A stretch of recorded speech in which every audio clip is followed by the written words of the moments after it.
Okay, me as a mother of 4, one has disability. So when you budget for all them. Hata hao wengine wanataka special needs. Wanataka special food. Like when you budget, una budget for all of them. Like hata kama ni mayai, hata kama ni 2, kila mtu atapata kidogo kidogo. Si ati huyu ndio unampatia mayai, unampatia vitu tamu tamu kulingana na hali yake. No, you treat them equally. And let me tell you one thing. Ukiwa na hiyo tabia like unamtreat huyu vizuri, unaacha wenzake, they may even mistreat him when you are away. You know kids, they don't understand. Hawatajua ati huyu ako hivi ndio maana mama anafanya. Watasema most of the time mami anampatia vitu tamu tamu na sisi tukikula mboga. So you treat them equally. Even wajua watoto na foods unaelewa. Ukitaka kitu inafanya utatengana na mtoto ni food. So akiona wewe ndio unamtreat vizuri, will be like no. So you treat them equally. Hata kama ni kidogo, make sure all of them wamepata. Kuna tu hii when it comes to medication yenye huwezi wapea wote cause ana hiyo condition, the others are okay. So we have to treat them equally. We love them all. We give time for all of them. Though sometimes inakuwa ni ngumu cause unapata the whole night haujalala, mtoto amekusumbua kulingana na condition yake. Unachoka, ikifika in the morning huyu pia ako bumper to bumper na wewe. Sometimes you may say, no, nimechoka, acha kuniita kila saa. But utamwelea baba, si unaona nani amenisumbua the whole night? Nimechoka baba, atakuelewa. Yeah. Asante sana. Hata wewe pia, wale watu ambao wameongea, wewe pamoja na wenzako pia mnahitaji makofi ya shukrani. Wale ambao wako hapa tafadhali. Ni kazi ngumu, sio kazi rahisi, lakini mmejitolea, you've done an excellent job. We thank you very much. We want to continue. We want to hear from the domestic workers. I know that in houses we have domestic workers. I think nowadays we call them house managers. We have improved the language. From the perspective of house managers, what challenges do you face in providing quality childcare? Elizabeth will help us. Thank you so much for that question. So I'm speaking on behalf of domestic workers, and there are so many challenges that domestic workers go through. But before that, let me ask, how many of us were able to see our children or prepare our children to go to school this morning? Wow. You were able to prepare them as you prepared yourself to come to work. But in most cases, like if you have a child who is not school going, who is taking care of them right now? It's a domestic worker, right? But how many times do we recognize them, even when we are making our presentations? So for example, for me, I never prepared them. I had to prepare myself and hop into a matatu, so I didn't even have time to check whether they are ready or they are looking okay. But someone did that for them. But in most cases, they work in very worrying conditions. And the first one is that they are very much invisible, even to the people that they work with.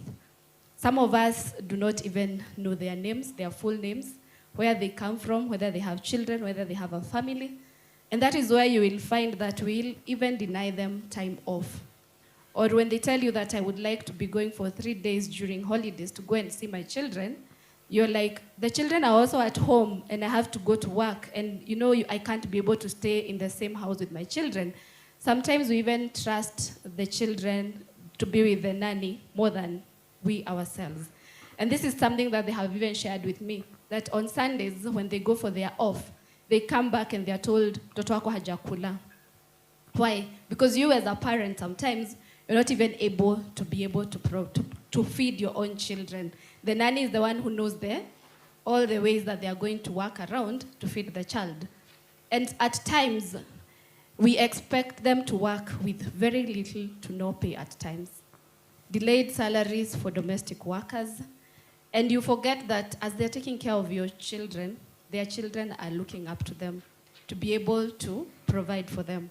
So they have to work with very little pay too. Sometimes they are not being paid. They have to follow you up. And there's only one question they always ask. Why is it that when I'm doing my work, you don't have to follow me? But when it comes to me being paid, I have to keep reminding you. Is that really fair? I believe it is not fair. Long working hours. domestic work is the one work that we say it's very unconventional. It's not like any other work because they wake up at 4 a.m. and sleep at 10 p.m. And still, should they miss the alarm, what happens? Kazi yako tu ni kukaa TikTok mpaka saa 8 ya usiku. You're forgetting they wake up at 4 and sleep at 10 p.m., 11 p.m. So that person is very strained, that person is very tired, that person is not able to work. They also are very vulnerable when it comes to what they can be able to do in your home. Some undergo gender-based violence. They are violated in our homes. And it is very surprising that even sometimes it is the women who subject the domestic workers to abuse. When you don't pay them in good time, when you always ask them, uko na kichwa mzuri, simply because they did something that to you, you felt they should know better. But then there comes another challenge.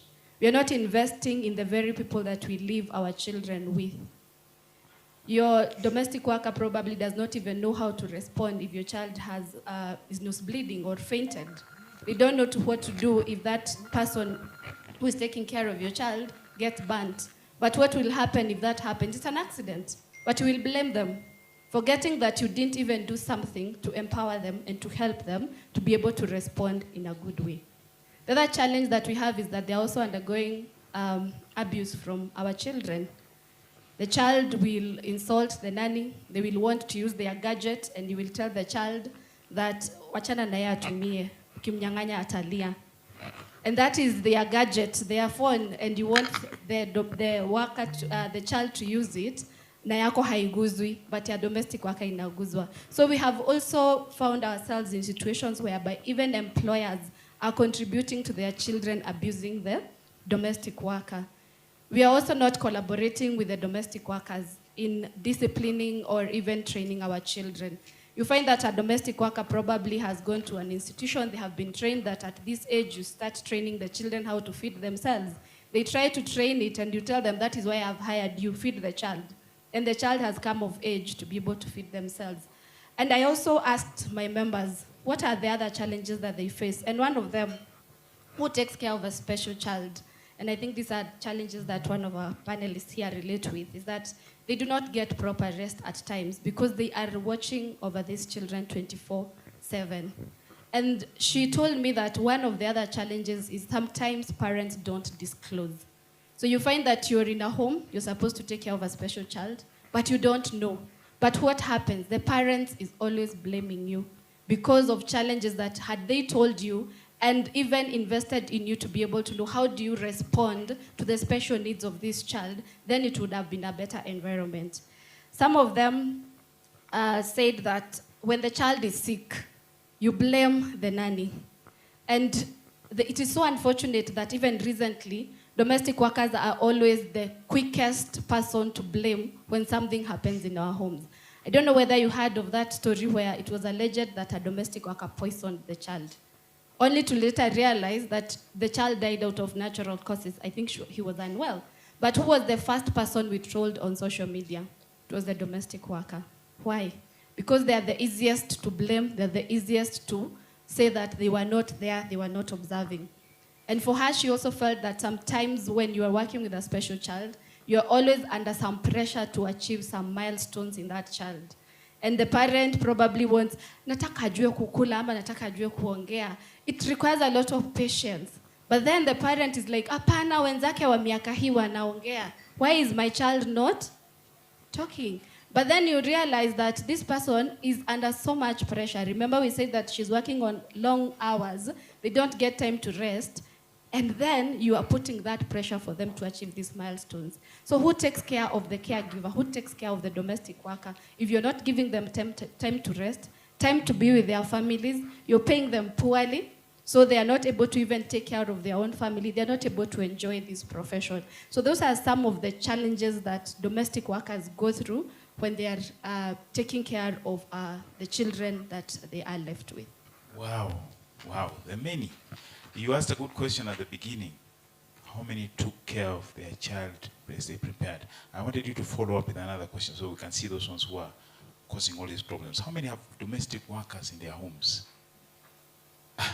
So we are the ones causing all these challenges. There's a problem. And I wanted to hear just a quick one, very briefly. How do we allow these domestic workers, with all these challenges of time, money, pressure, and being blamed, how do we allow them to take care of their well-being? What should we do? I think the first thing is to recognize the role that they play and how essential it is for us who are all seated here and the others that are out there, that without a domestic worker, everything will crash. And I always say that it is the work that makes all other work possible. It is the work that helps you as the mother of that house, as the father of that house, to be able to do what you do. So if they are that important, then how do we recognize them? How do we reward that job?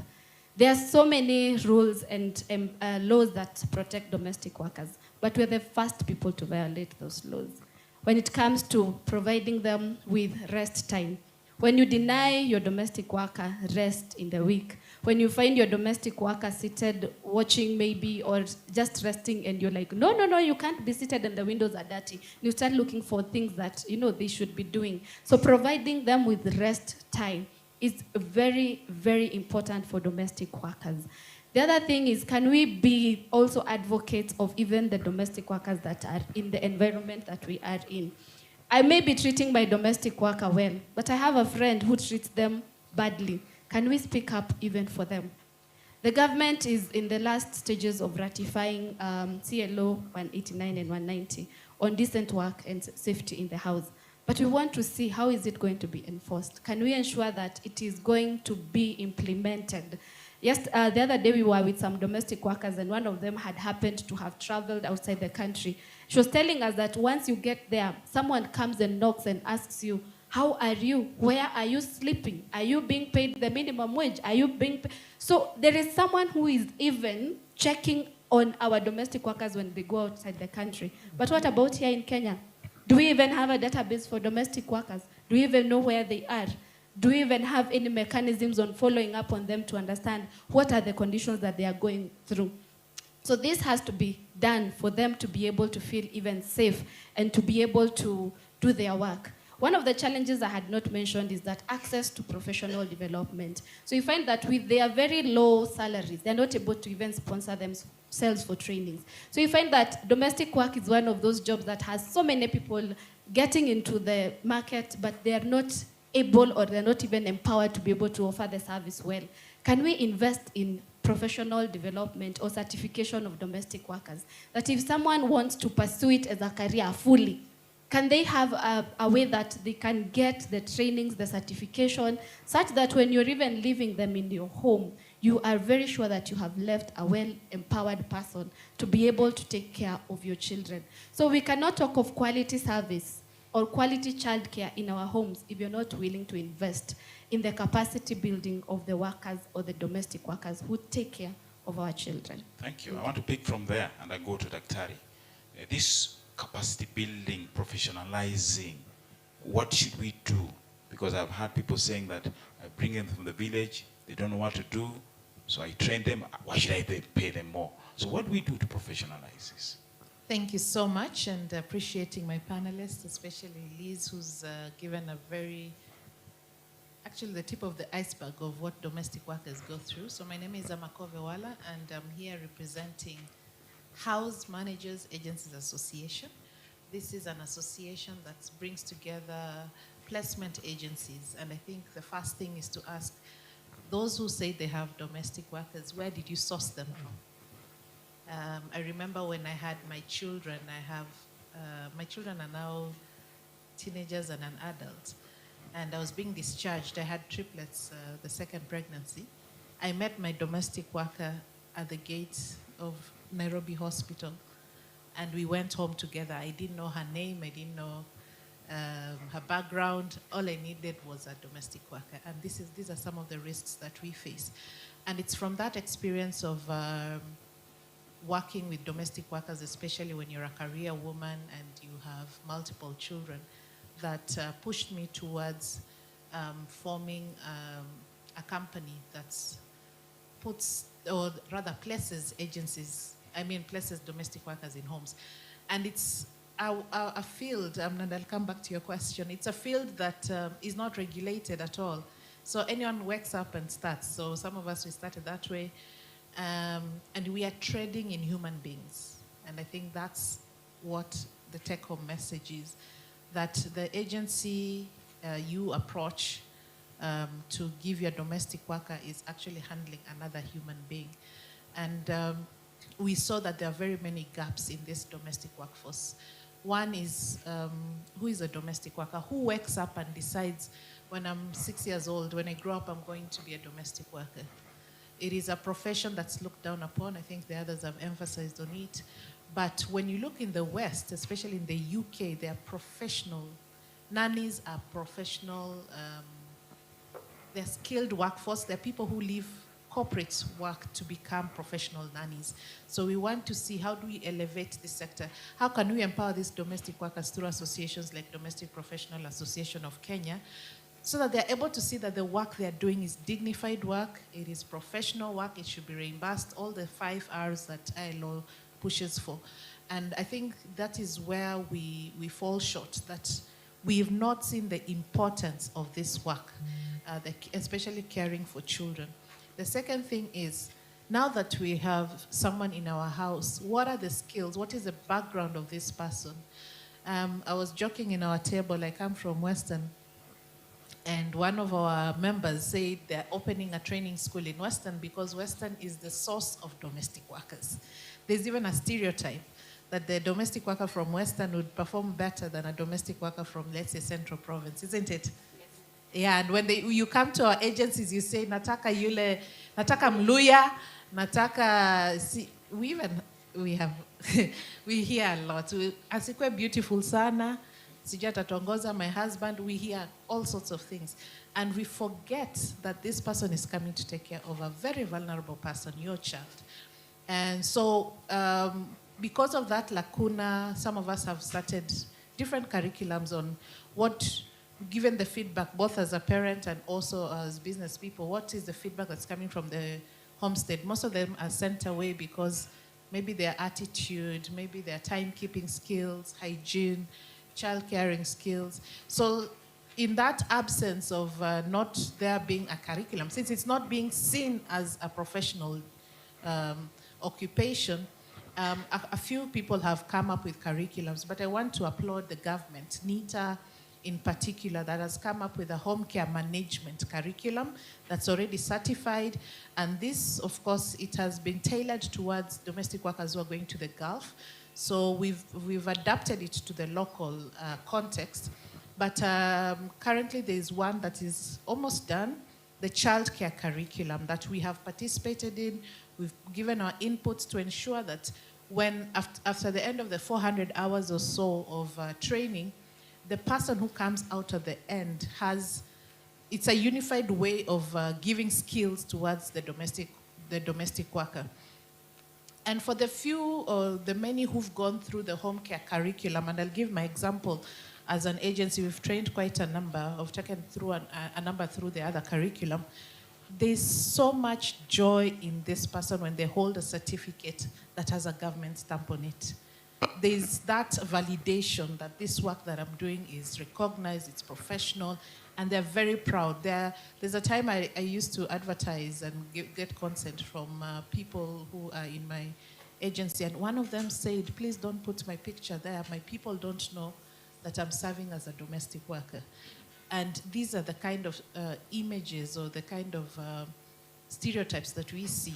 And yet for some of us, we are placing domestic workers in very high-end families. Like for us, we push for minimum wage. So by the time we are placing this worker, in Nairobi, they're not earning less than 16,000. And what we are pushing is also for the employers to see the value of a skilled domestic worker. And one of the things that people say, oh, I'm hosting them, I'm giving them food. I mean, these people would rather be in their own houses. Who wants to come and live with you? They have their own homesteads, by the way. So what we're saying is that accommodation, food, and those are basic human rights. They're not to replace remuneration. And these are people who are able to afford. And we change the conversation and put the child in the center, and we say, look, you want to say that the value of this child is equated to 7,000 shillings.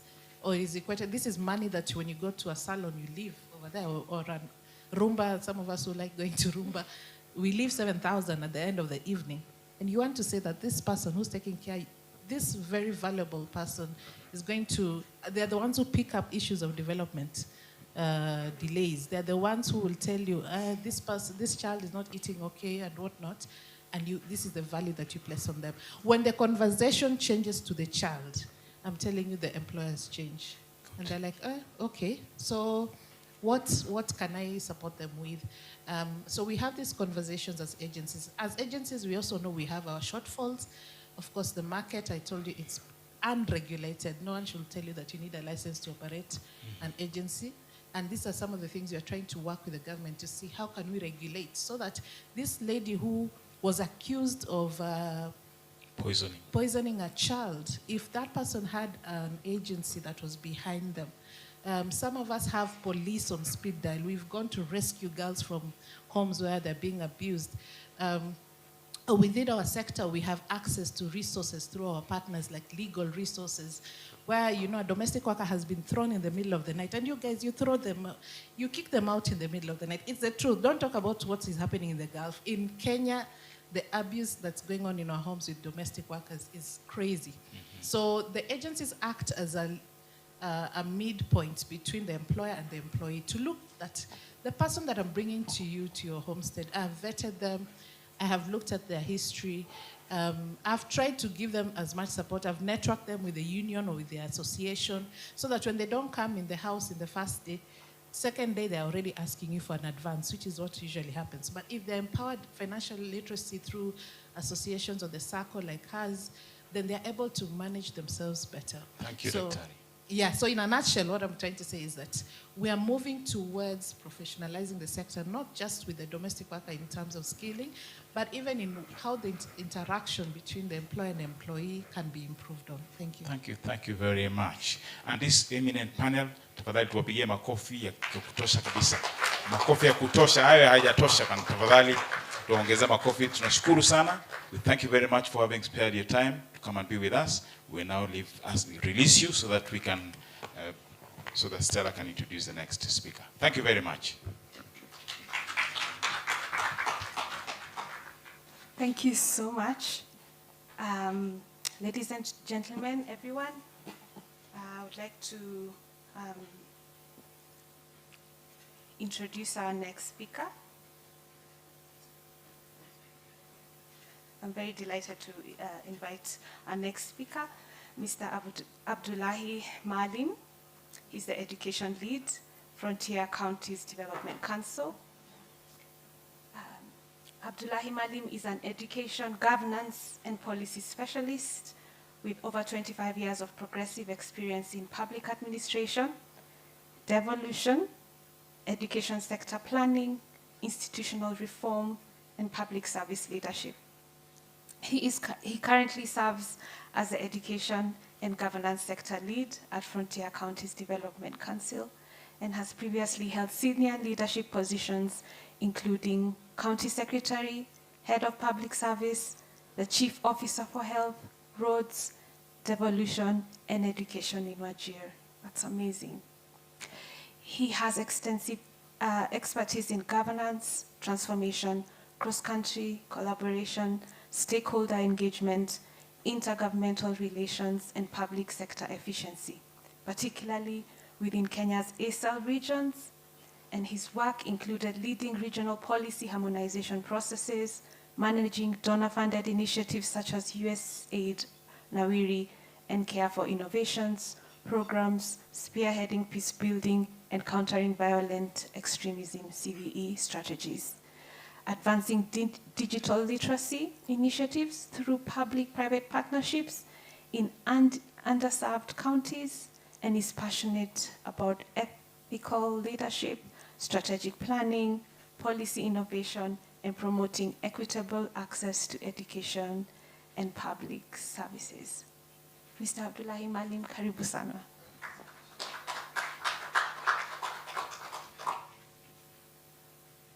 Thank you so much. Salome, hopefully that's the name. Stella, I'm very sorry. I'm very poor in keeping at pace with the names. But that aside, I want to apologize for giving you a very lengthy bio.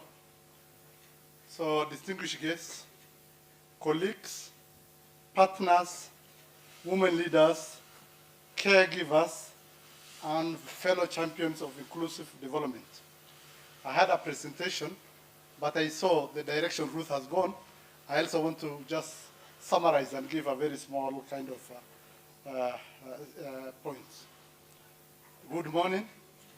So today I speak not only as an education and governance practitioner, as indicated, but as someone who was born and bred in the far-flung part of this country, who has seen firsthand the invisible struggles carried daily by women across Kenya's Asal and pastoralist counties. I'm talking about the dry plains of Turkana, the scattered settlements of Mandera, the vast stretches of Wajir, the deserts of Marsabit, the islands of Lamu, and the hardship-prone communities across the Frontier Counties Development Council. And these are areas that span from Lamu and Tana River in the coast to Turkana and West Pokot in the North Rift, covering about 63% of Kenyan landmass. So you can imagine that is not a small land. It is almost half, more than half of Kenya. The economy, that economy which is not talked about is what we are now calling the care economy. And if I want to paraphrase and make it in a more metaphorical manner, the care economy wakes up earlier than everybody, before even the sunrise. And I like the way she brought up out the issue of the domestic workers. It walks long distances for water in the area I come from. It's a unique challenge. It gathers firewood under the scorching heat. We're using the traditional firewood for cooking, not the blessed opportunities in the urban settlements of the country. And it cooks, cleans, nurtures, breastfeeds, converts, teaches, protects, and sacrifices. And knowing very well on the social dynamics, a mother in the far-flung has an average of about 6-7 children. So breastfeeding is not just an option, but is a reality of the area we're talking about.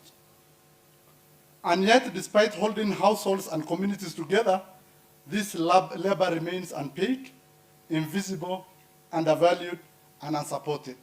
I like when you talked about the ILO's 5 Rs. Those are not issues in that area. It becomes a luxury nobody will really listen to if you even talk about it. So the reality is more painful.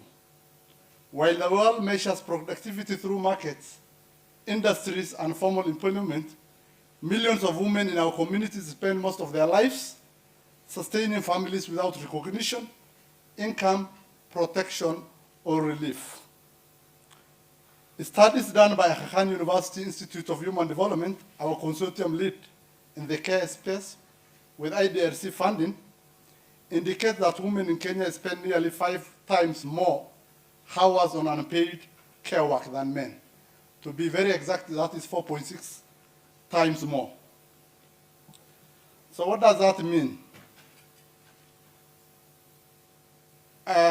So if that is the issue, in the Asal region, the burden is even more, if that is the confessional data. But then there are these areas that are hard to reach. The statistics are not even available. That burden is even more, that is our belief, because of drought, which is so recurrent, poverty, insecurity, weak infrastructure, pastoralist mobility, and limited childcare support systems. When we are talking about security, we are talking of two insecurity. The resource-based insecurity and the transnational security issues, which we are all aware of, the violent extremism. So all these are part of the issues that really overwhelm the burden on our mothers. A mother in northern Kenya may spend hours searching for water, return home to prepare meals using firewood, care for the livestock, especially the shots, attend to children, support the elderly, relatives, and still be expected to contribute economically because the man has left and disappeared with a few herds of camel. so as to make sure they can at least go far into the interior to graze. So you can imagine of that reality. And I just want to put a little joke here. In the farthest pastoralist frontiers, they even know domestic workers. We're really talking about domestic workers in some of these places, but then in those places, the domestic workers are even not there to ease the burden.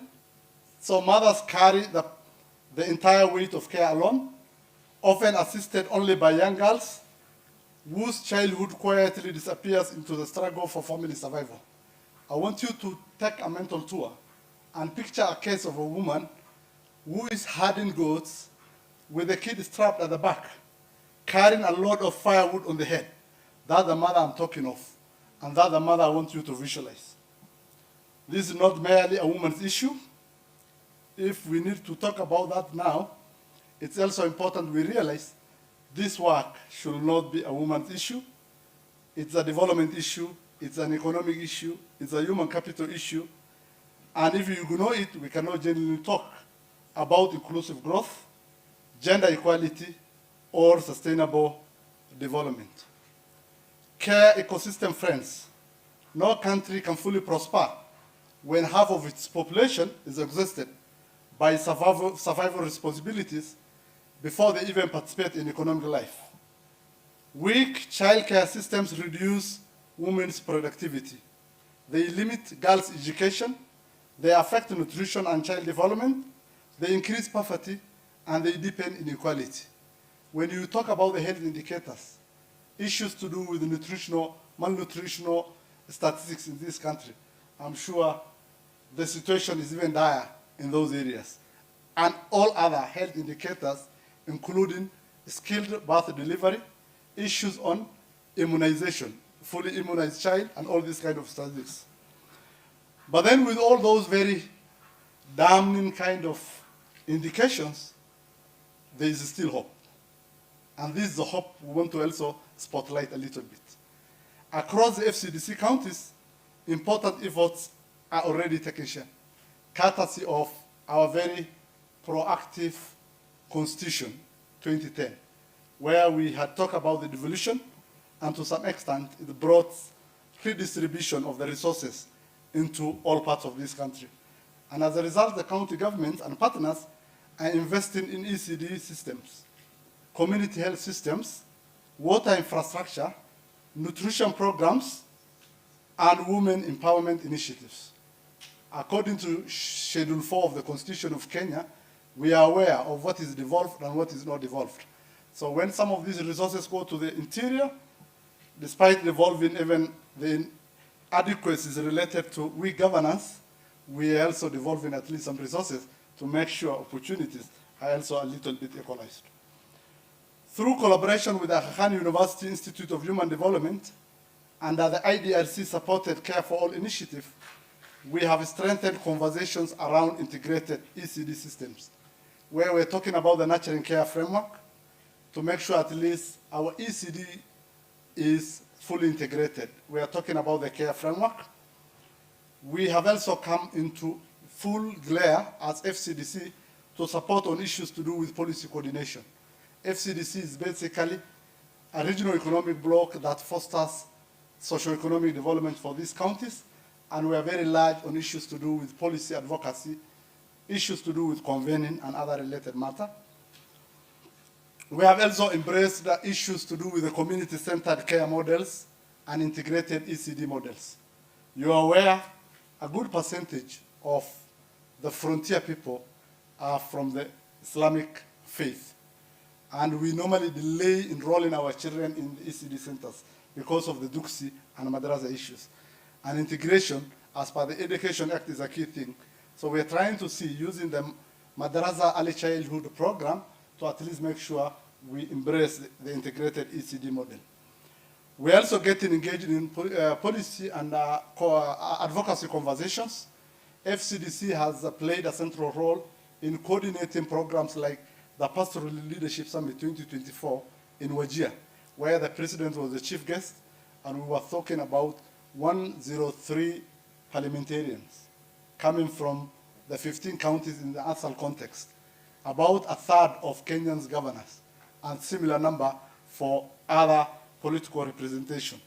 And among the issues that were captured in the resolution read before the president was investing in the ECD ecosystem, where we were able at least to put those resolutions under the presidential directives management information system. If you look at that, among the issues that are tracked under that resolution is the ECD investments. We also played a very strong role in the ECD conference that has been played this morning to at least make sure our governors and our counties take an active role along with the devolution conference and other issues. We have also developed the first ECD strategic plan 2025-2029 for the frontier counties, where you can get information related to that under ECD, which was informed by a very robust baseline survey we conducted along with Aga Khan and other partners in the ecosystem. And from there, we were able to now see how we can move to the next phase of implementing that strategic plan, and we are piloting with 4 counties, Mandera, Garissa, Lamu, and Isiolo, to establish multi-sectoral ECD technical working group, so as to make sure the resources there, but they are uncoordinated, they are very scattered. How can we make sure what is beyond the CIDP, which we heavily borrowed from in developing the strategic plan, is also funded in a very coordinated manner. We are promoting integration between madrasa and formal ECD systems so that children from pastoralists and Muslim communities transition smoothly into education pathways. We sit very strongly in the NACONOG-led technical working group for madrasa and duxis, where we are trying to at least embed policy issues on integration. And through this funding, we are working very closely with women-led rights organizations in Cielo and Lamu, what we call the Cielo Women Voice Network, and Muslim Women Advancement of Rights and Protection, MWA, where they are supporting women with livelihood skills, financial literacy, forming the FSLS and entrepreneurship opportunities. FCDC also works very closely with government agencies, so we are also working with affirmative groups to make sure at least they're able to access these very basic resources for improving their livelihoods. And importantly, we are beginning to challenge harmful social norms by involving men in caregiving conversations. We talk about the male barazas. Even we encourage male to go with their wives during the perinatal clinic visits, so as to make sure they can appreciate, at least they know before the child is born, really the kind of conditions the mother is going through, so as to also elevate and scale up the perinatal care incidences in our areas. I will wish to maybe directly move to, ladies and gentlemen, we must now move beyond seeing childcare as charity or welfare. Childcare is economic infrastructure. Just like roads connect markets, childcare normally connects women to opportunity. Just like electricity powers industries, childcare powers productivity. Just like schools build knowledge, care systems also build human capital.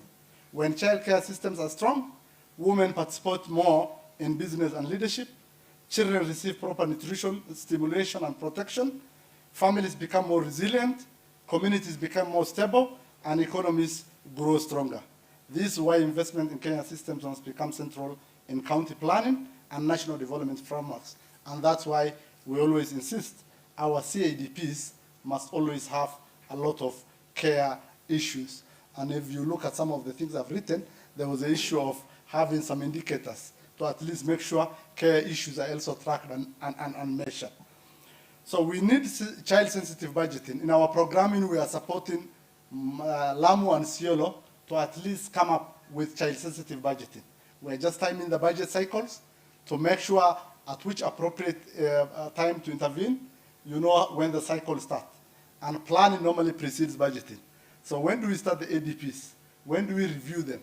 So those are the times to enter and make sure we influence how the fiscal strategy papers and CPROPs are also brought into board. With NACONEC, we are thinking about clean energy options where energy-saving GCOs are given to the households, so as to make sure at least it really saves them from a lot of time using firewood, which is also very unhealthy. As we discuss empowerment today, let us remember this. A woman cannot fully participate in economic life when she is overwhelmed by unpaid labor. A child cannot thrive without nurturing care. And a nation cannot achieve inclusive development while care systems remain neglected. The future we seek will not only be built through policies and conferences. We have very good policies, the care policies there, and all other goodies in our pack in terms of regulations. But then it will be built when communities begin valuing caregiving, when women begin sharing responsibilities, when governments begin budgeting for care infrastructure, when development partners continue investing in people-centered systems, and when society finally recognizes that caring for children is not a side issue, it is a nation building. The choice before us is very clear. We can continue treating childcare as invisible work and pay the price through poverty, inequality, malnutrition, and lost productivity. So if we continue ignoring realities, the realities will catch up with us. Or we can invest boldly in resilient childcare systems and unlock the full potential of women, children, and communities across Kenya. I liked when she was talking about the domestic care issues. I listened very well. And I just want to add another quote. Quality begets quality. When you give quality to the domestic worker, your child will be qualitative, the family menus will be qualitative, and the household unity will also be one of productivity and prosperity. I believe the time for that transformation is now. Together, let us build care systems that restore dignity to women, give children the best start in life, and create stronger, more resilient communities across the FCDC region where I come from as a start, and the rest of the country and beyond. I believe it is possible, it is doable, if everybody does his bit, and you support where you can, without malice, and without only looking at what is good for you. They normally say what is good for the goose is also good for, what was that proverb? Yes, something like that. Thank you so much. I just want to stop at that.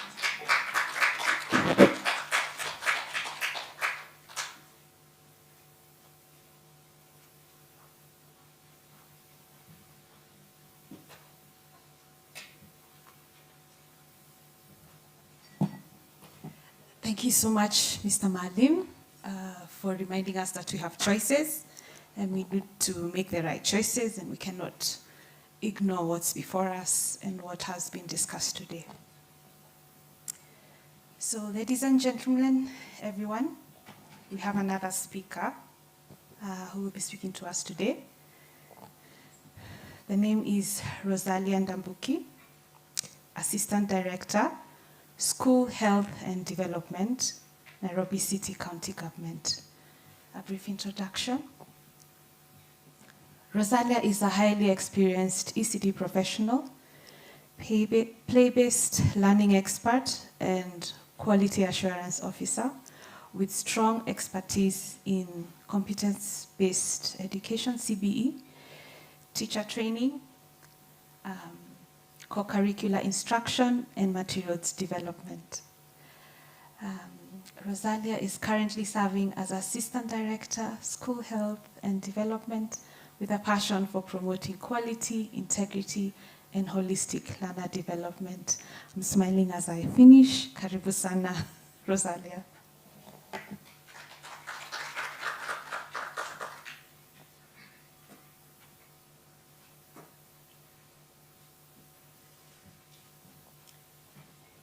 Good morning, everyone. God is good, and all the time. Yeah, I'm honored to be in this webinar meeting on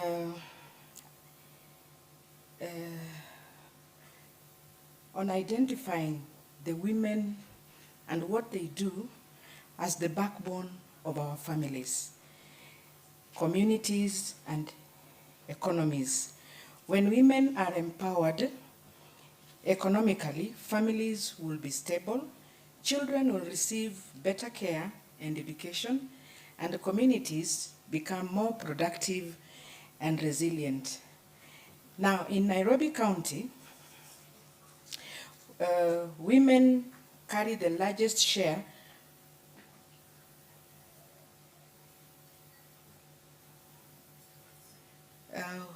we can have working tea as we continue. So women carry the largest share of caregiving responsibilities. The lack of proper childcare limits the women, especially in seeking employment, running businesses, attending to trainings like these ones, pursuing education, and also participating fully in economic activities. So childcare is not a cost. It is also not a family issue. It is an economic development issue. When countries invest in quality childcare systems, they enable women and men to participate productively in the economy while ensuring children are safe, healthy, and supported in their development. For Nairobi County, improving childcare systems is essential because of rapid urbanization. We also have increased number of working parents. We have growth on the informal economy and rising demand for affordable and safe childcare services. Many women in Nairobi struggle to balance incoming generating activities and caregiving responsibilities. Many women without affordable childcare. Many women also have reduced working hours. They leave their jobs. They accept low-paying work and also leave children in some instances in unsafe environments. So investment in childcare will lead to increased women economy, improved family income, better child development outcomes, reduced poverty, strong communications. So the key messages we have as Nairobi City County is childcare is an economic infrastructure that supports productivity and family well-being. So the responsibility of Nairobi City County has a major role in ensuring childcare services are affordable, accessible, safe, and properly regulated. But how the county should go is they should have allocated dedicated budgets. When we talk about dedicated budgets, we are talking of safe childcare areas or centers, child-friendly facilities, water and sanitation, play and learning spaces for our children, inclusive facilities for children who are abled differently. They should also have strengthened policy and regulation, which will also help in licensing systems, quality assurance mechanisms, inspection and monitoring, and operational standards. So, improving childcare, we also need to invest in the infrastructure where childcare spaces should be integrated into markets. Like now in Nairobi, we have a few markets where we have childcare, like in this market in Kariakoo. We have a childcare center there where the parents, they take their children there when they are doing their business. Informal settlements, public institutions, housing, so to mention. So improving childcare systems must promote shared responsibility between men, women, employers, and the government. Collaboration between county governments and stakeholders produce strong childcare systems. So before I end, I would just like to say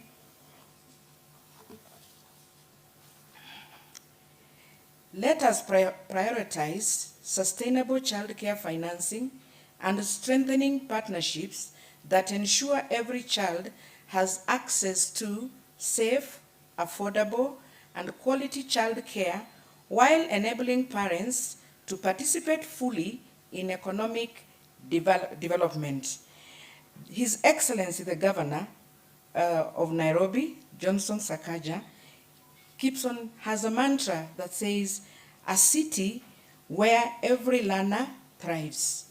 So in Nairobi, through inclusive quality care, innovation, talent development, and equal opportunities is the direction we should go to make sure our learners thrive. When childcare systems are strong, women work with dignity, children thrive, and communities prosper. Nairobi City County has the opportunity to lead by prioritizing childcare in policy, planning, and budgeting. Thank you very much.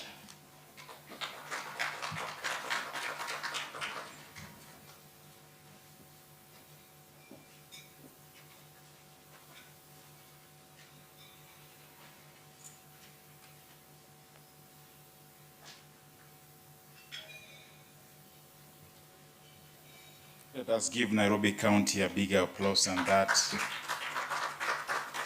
Thank you very much.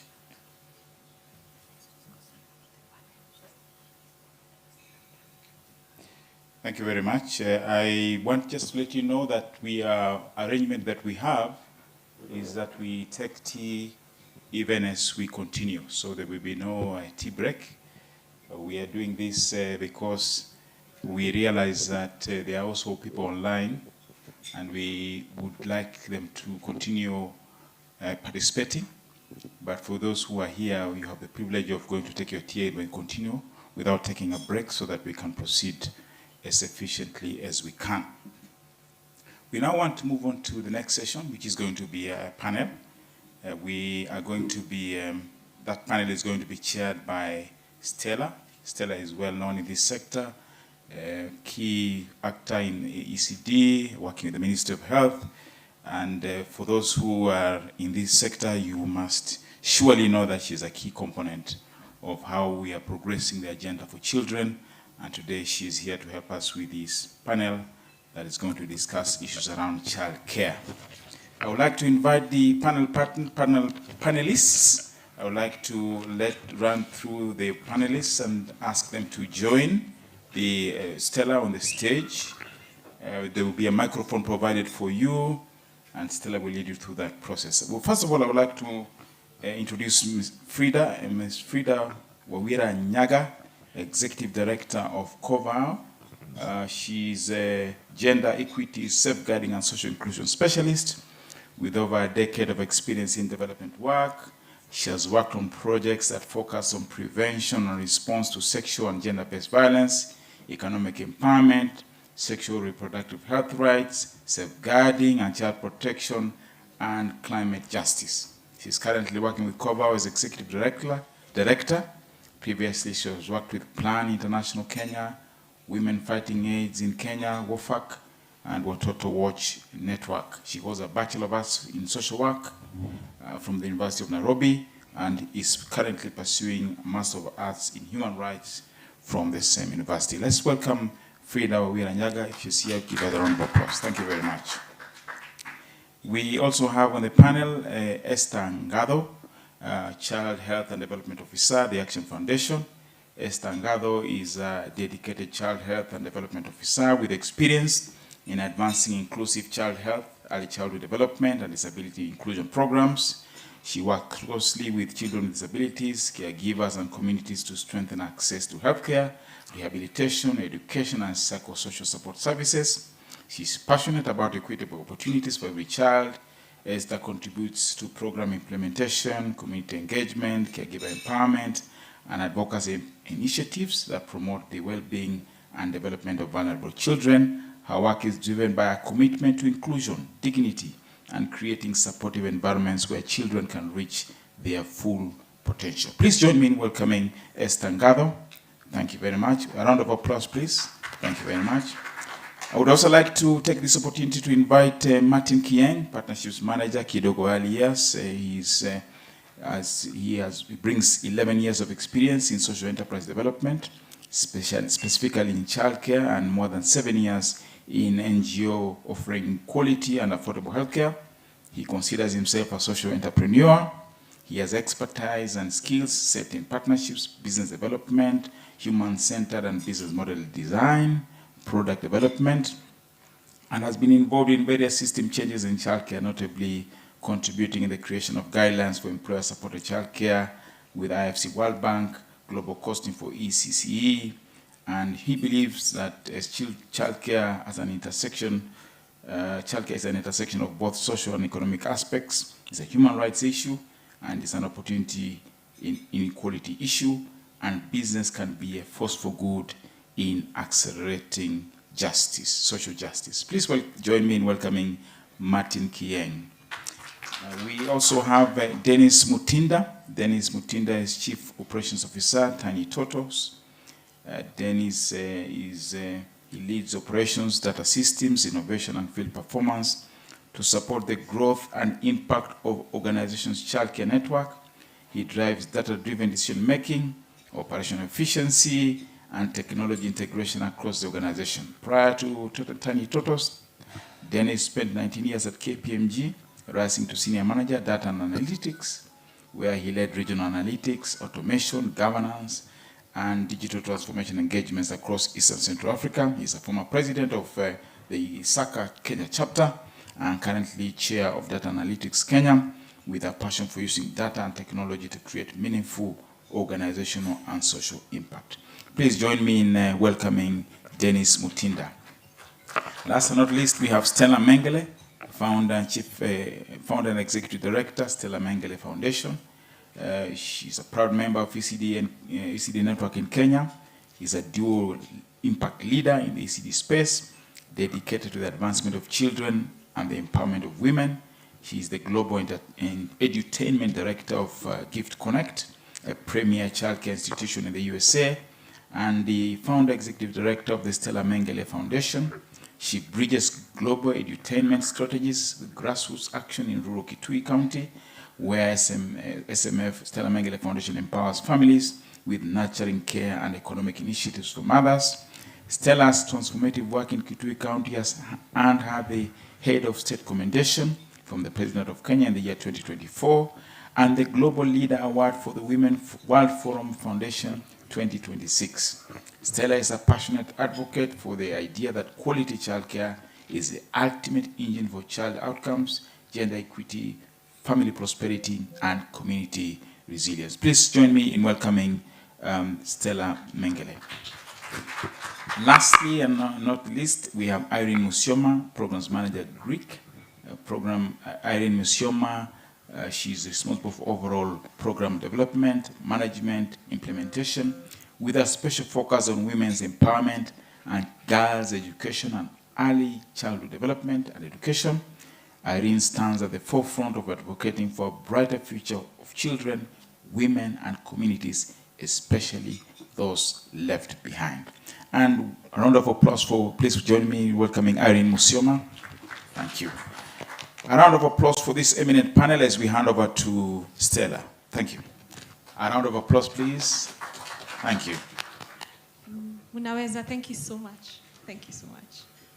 Okay, so ladies and gentlemen, everyone, we've come to another panel session where we have partners and stakeholders.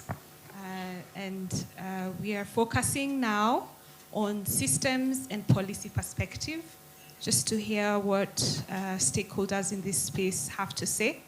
And I will be asking each of them a question.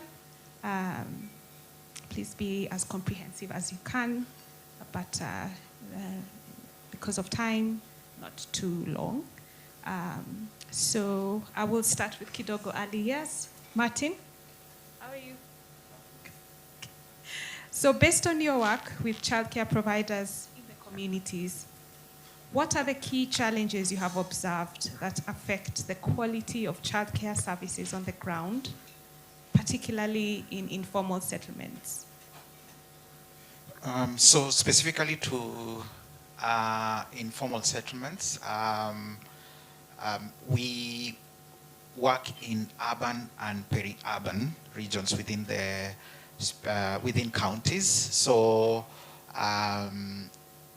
so one of the biggest challenges, of course, is the environmental shocks. I think right now it's raining. There are places that we've just we are having issues with flooding in some regions, which is common. If you look at Nairobi, for example, for Nakuru, for Nairobi County, Nakuru, Naivasha, there's an issue of flooding. Other challenges that we experience through in informal settlements,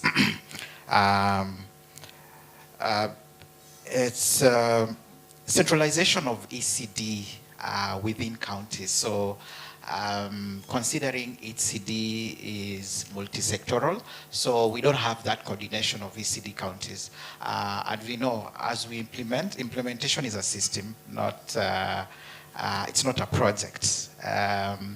So other than that, the other things that we are experiencing across urban and peri-urban informal settlements as we implement our Kidogo program is the it's the I don't know how best to put it. It's on an issue of how childcare is coordinated. So I think it's the interdepartmental, cross-departmental, intergovernmental coordination of childcare. Before we think of coordination of childcare with private sector, if it's about financing and all the other things. So just within counties, so intergovernmental, so this is through departments. I can cite an example within health. For example, there are different departments. There is health, there is nutrition, there is public health, there is medical health. So the interdepartmental coordination for childcare is the biggest challenge. The other thing is, I think last but not the least, is of course the big issue about the money. Insufficient. I think I'm moving away from saying inadequate. It's insufficient financing targeted effectively for childcare. I think if we have, so those are the different challenges that we are facing, so that it can ease us to implement our program. Thank you so much, Martin. I think not much has changed since. So there's a lot of work ahead in terms of the work you're doing, and thank you for the work you do and every effort that you're making on the ground to ensure that the underserved and informal settlements are getting some form of quality within those contexts. So thank you so much, Martin and Kidogo Alias.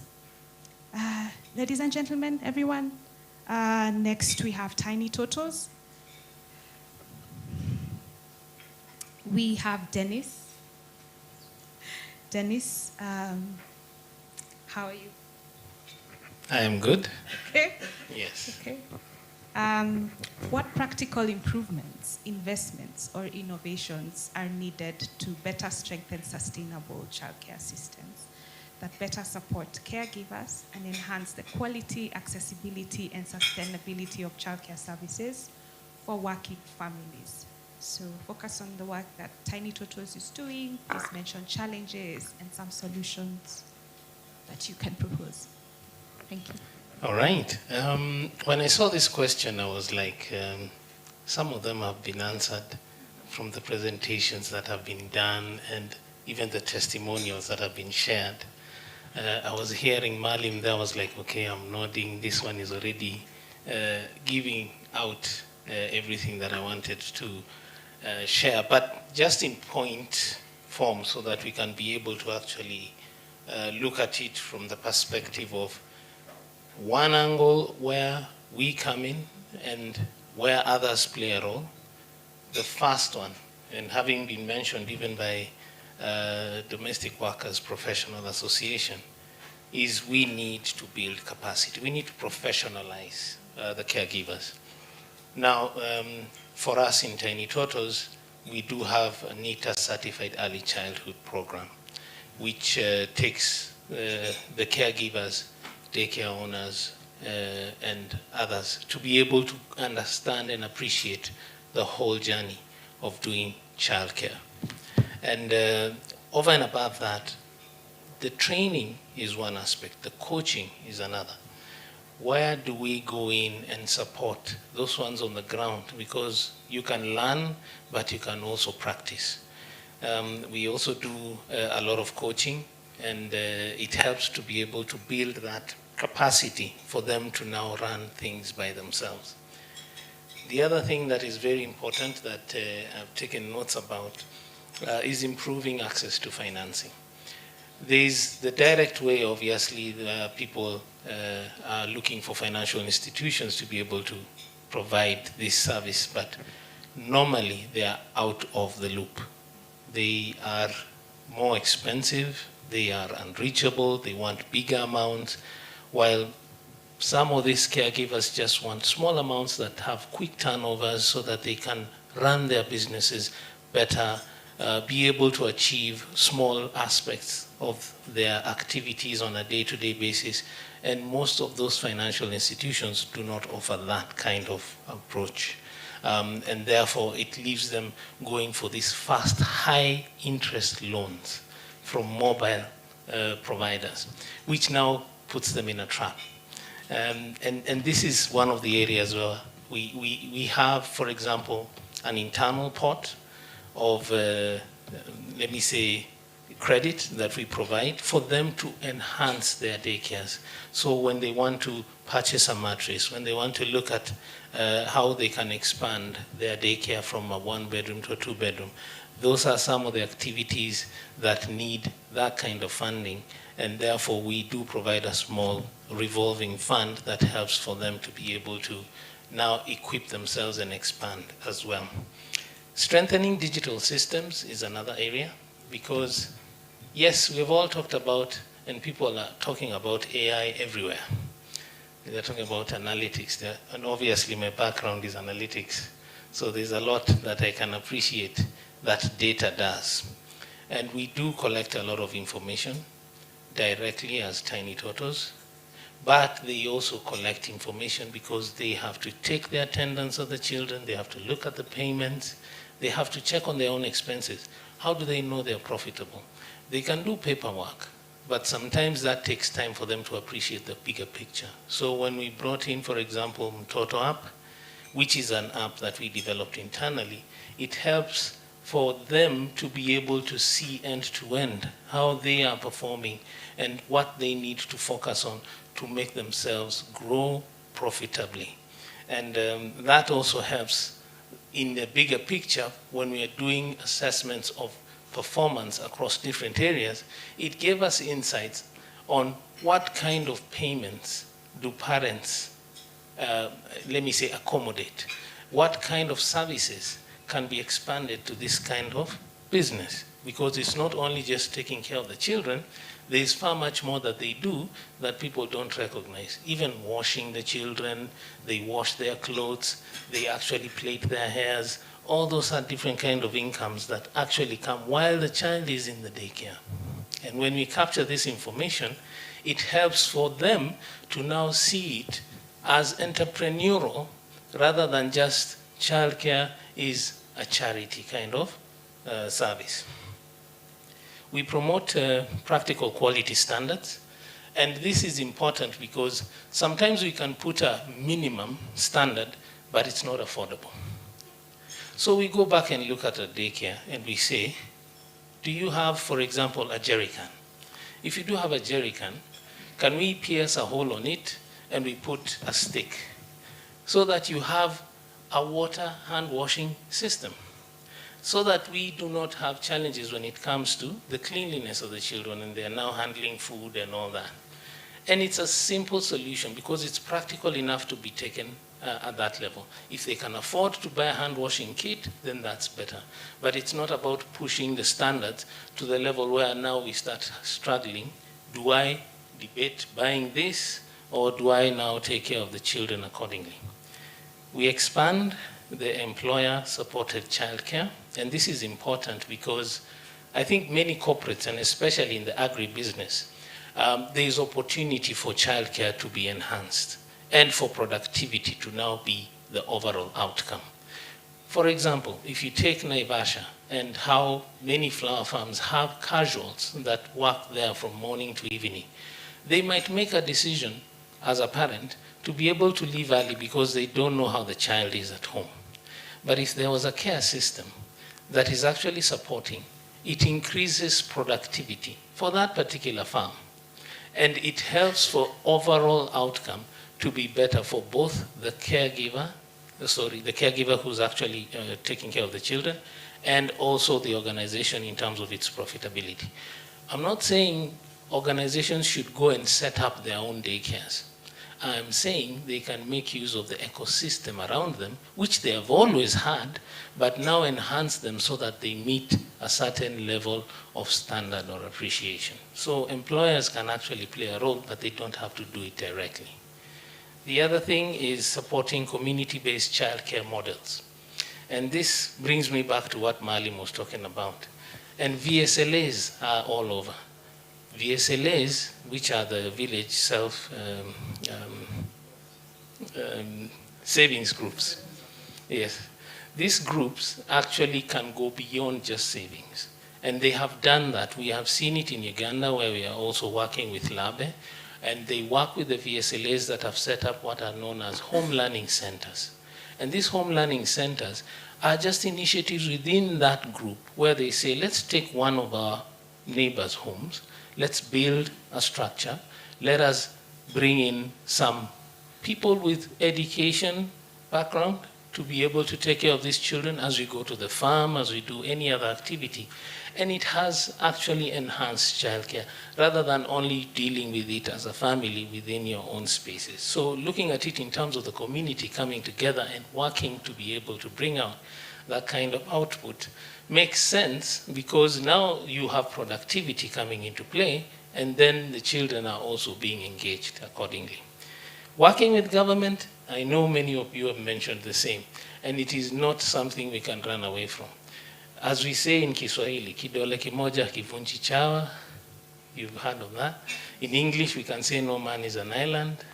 So government also cannot work alone, and we can also not work alone. We have to work with government.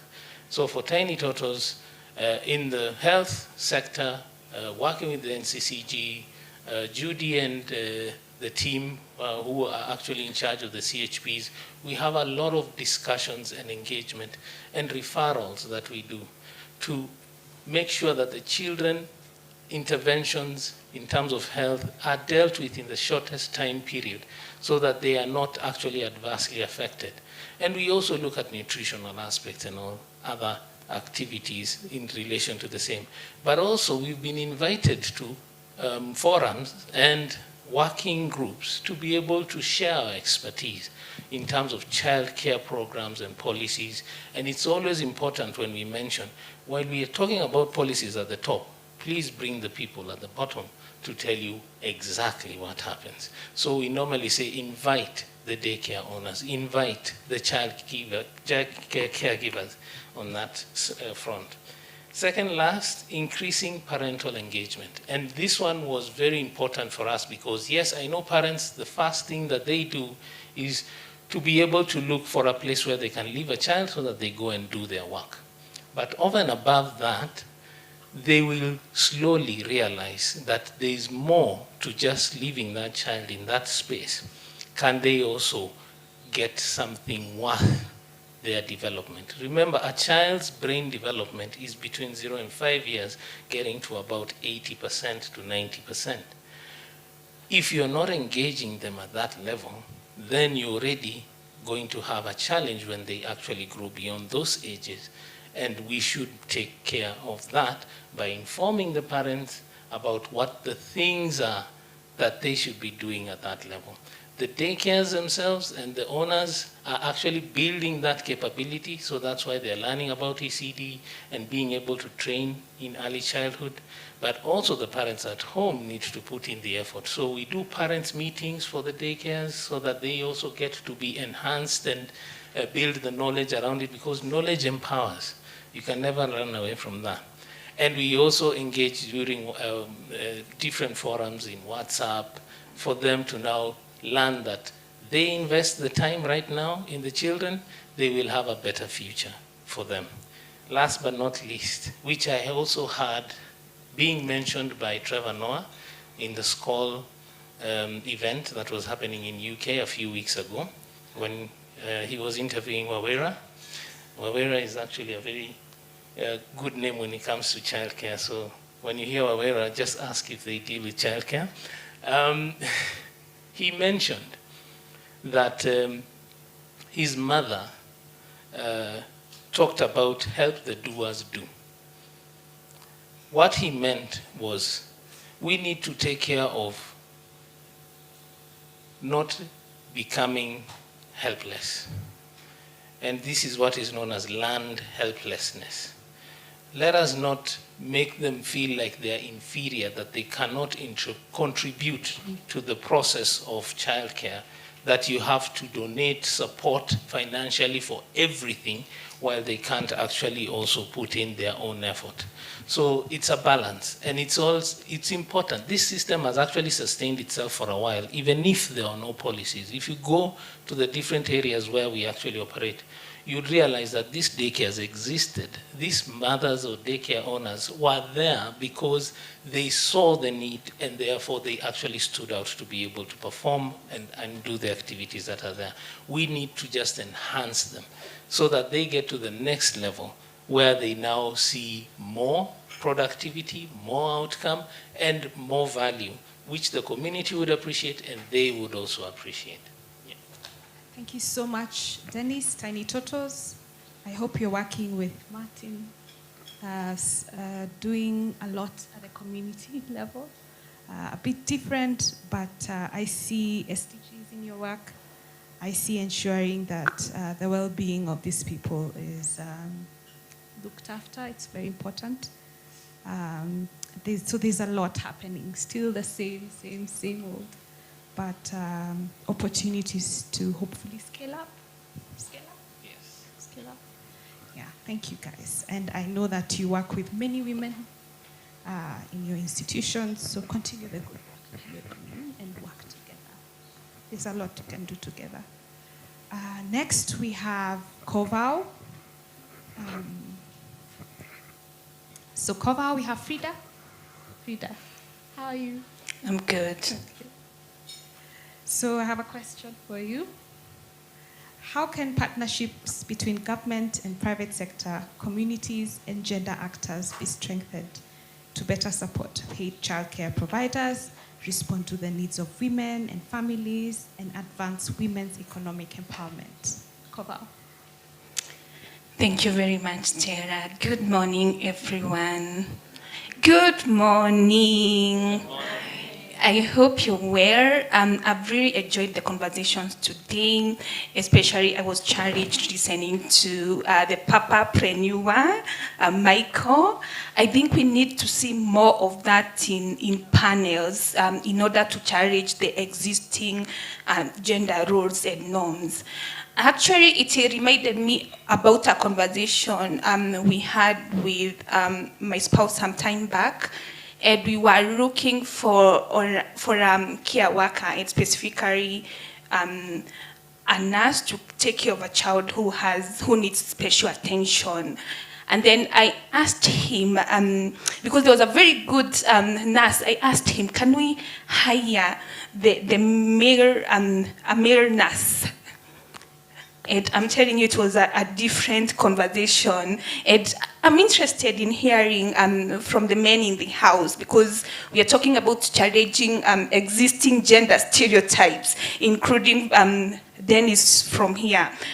How many of us would hire male caregivers in our house, especially the men? Wow. I think you are 1 in 1,000, honestly. So I think it's very important we start with ourselves as challenging the stereotypes that our community. And I want to echo what Elizabeth said, that care work is the foundation of all work. So today I'm here because I'm enjoying, in quotes, I'm not so sure, but it is quality childcare services at my home. And if it was not for that, I would not be able even to turn up for this conversation today.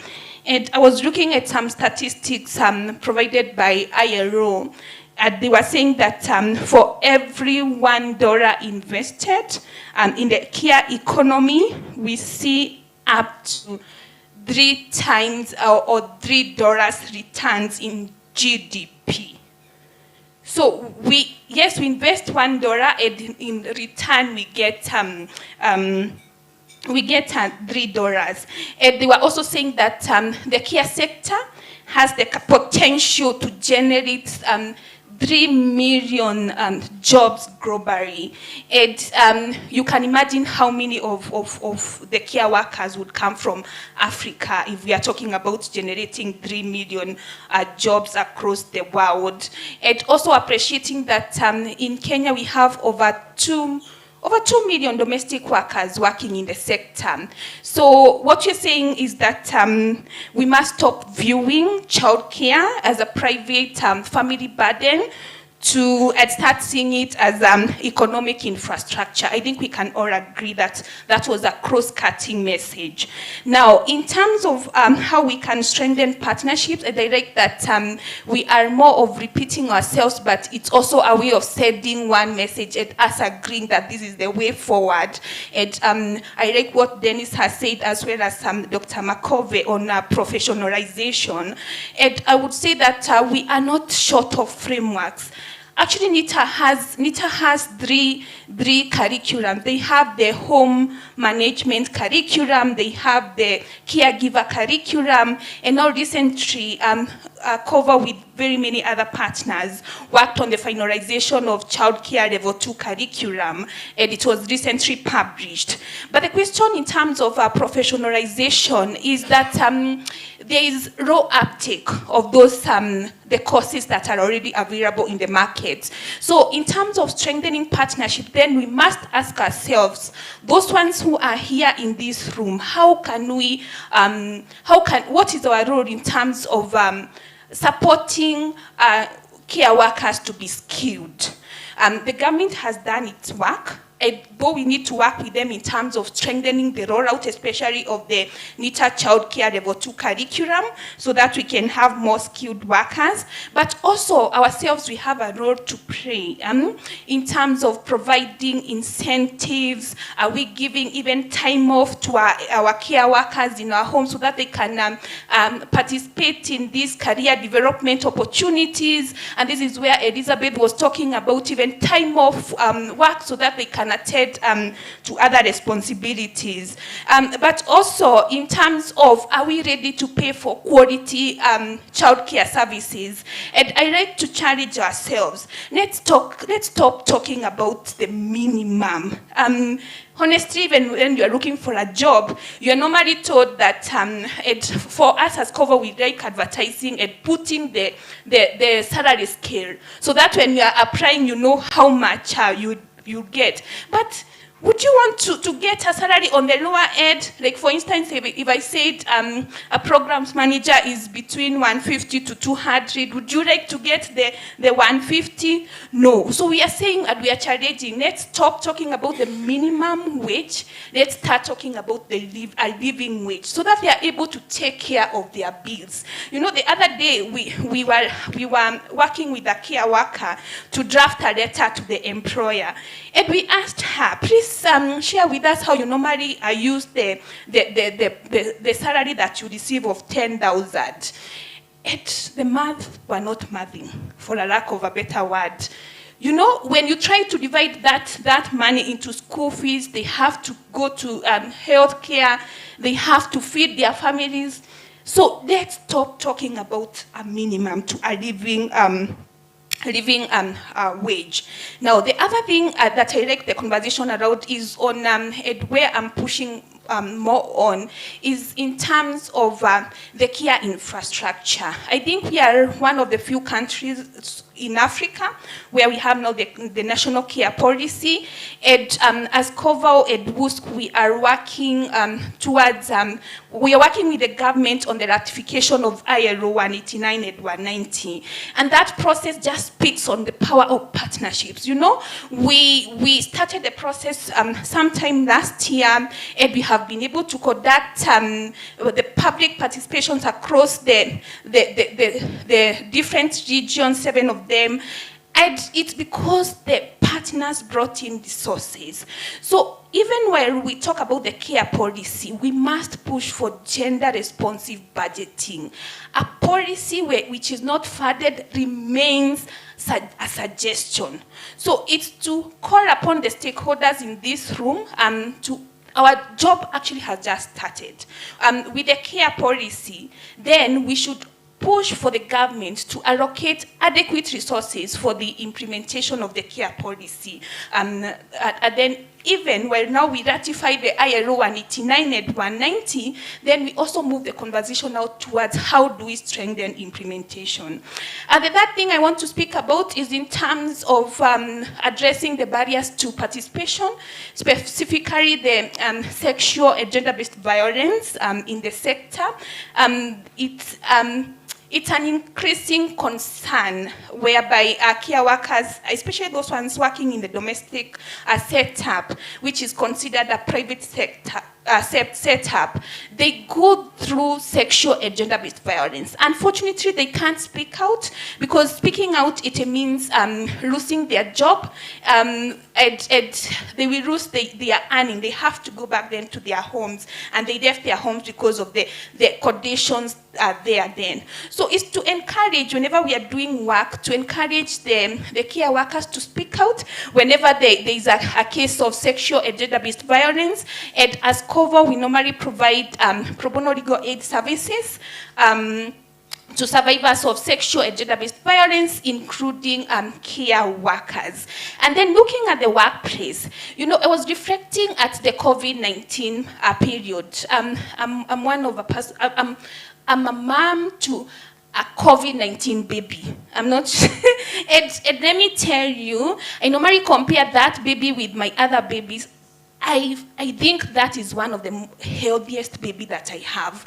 And it's because I was able to spend, you know, that was the time during the lockdown that we were able to spend time with our babies. I was able to do the 6 months exclusive breastfeeding. So the health outcomes were better. So in our workplace, how are we supporting our parents to work and to also support their children? So I like saying that we must move from calling it maternity and paternity leave to calling it parental care. You know, Michael challenged us that both of us are equal parents. So if we are to be equal, then let's call it parental care and encourage men to utilize the parental also live well, because once they get that, you never see them at home, but at the workplace they were they were also given leave. So let's challenge the existing norms within our workplaces. Let's support women to thrive both at home and in the workplace through flexible working arrangements. Thank you. Thank you so much, Frida Kobal. I've had pro bono work. There's amazing, public interest cases that come from that, and it's amazing work that can be done. So think in that direction. Thank you so much, Frida. Ladies and gentlemen, everyone, we have Stella Mengele Foundation. That's coming next. Stella, how are you? I'm good, thank you. You're doing well? Yes, I am. Okay. So I have a question for you. What role can community-based organizations and local initiatives play in strengthening nurturing care and ensuring caregivers receive the support and recognition needed to provide quality childcare services? Over to you. Thank you very much, Stella.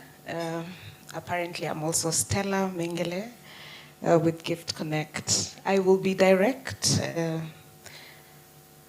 Developmental education and emotional and economic empowerment too. Kenya is a very beautiful country, and I think one of the most amazing things is how we have small chamas everywhere. Stella Mengele Foundation and the Gift Connect work in educating caregivers in the villages.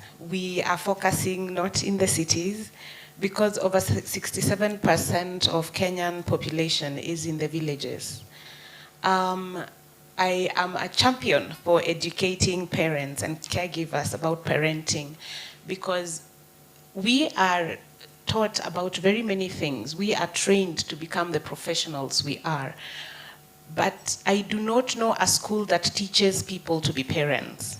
And I am really happy that this conversation is alive right now, because we are creating awareness in every corner of this country. We are working in Kitui currently. And what we do is we train the parents in large events. I also happen to be a musician. And so I have been using my influence as a musician to bring people together and give them the education. And then after that, we create groups, or we use existing chamas to continue with the education of nurturing care, and also give them seed money for a long-term investment of table banking. That becomes a bank they can borrow and do small businesses, pay it back to them. It is a grant to that community, and it gives them a reason to meet again and compare the milestones of their children and discuss challenges. And there are very amazing ideas from the mothers in the village. We're currently working with mothers only because, again, we have not yet overcome the cultural stereotype that the mother is the primary caregiver of a child. We will get there. From our experience with our work, I believe if we got to train the people that are running the CBOs, because chamas and CBOs are pretty much the same. The difference is who benefits. To create room for education, to discuss parenting, to discuss childcare, and find a way to give solutions for emotional issues and economic issues, because a strained caregiver is not going to give the quality childcare we all want, whether they are strained financially or strained emotionally.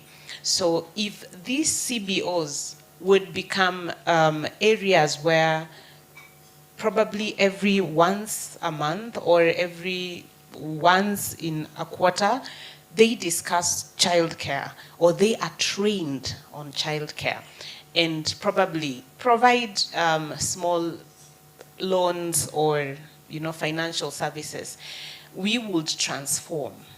We would transform the childcare conversation in this country, and I think I would want to end it at that because we don't have much time. Thank you very much. Thank you so much, Stella. You've made me remember memories I might have lost or forgotten about conferences on parenting and things like that. And I also remember gender civic educators. Do we still have them? There are some people who used to do some education at the community level. I wonder if they're still there and whether they do parenting and whether they know about child development. So just some thoughts. Thank you so much, Stella. Okay. Then next we have Greek. Irene. How are you, Irene? I'm good. I have a question for you. Yeah. From a research and coordination perspective, what opportunities exist for strengthening evidence learning and multi-sectoral collaboration to improve childcare systems and support caregivers in Kenya? Over to you. Thank you so much. Before I respond to that question, let me share some little about Greek, because I know it's a new name in the room. It is an abbreviation for Grassroots Nest for Innovations and Change. It's a long name, I know. That's why you use the abbreviation most of the time, Greek. Greek, we work in the rural parts of Kajiado, that is in Kenya. And in Tanzania, we work in Arusha and Manyara. And in Uganda, the northern part of Uganda, which is post-conflict region. And we carefully selected those regions because of how they have been left behind and how they have limitation in accessing to opportunities and some of the services. At first, when we went to those regions, we were working on a program which was on accelerated learning program, which was a catch-up program for literacy for those children who are not able to read and write, yet they're in the upper classes. But one of the things that we're really intrigued, why is this happening here, that a grade 3 learner is not able to read a 3-letter word, which was quite interesting. But one of the major reasons that we're able to get is that how they're able to skip their classes, one being the distances to schools and sometimes being able to drop out of school. Why are they not attending school regularly? You find that during the market days, they have to be left behind to take care of the younger ones. And during the dry season and the goats have to be taken to very far places, the children are tasked to be able to take care of the goats.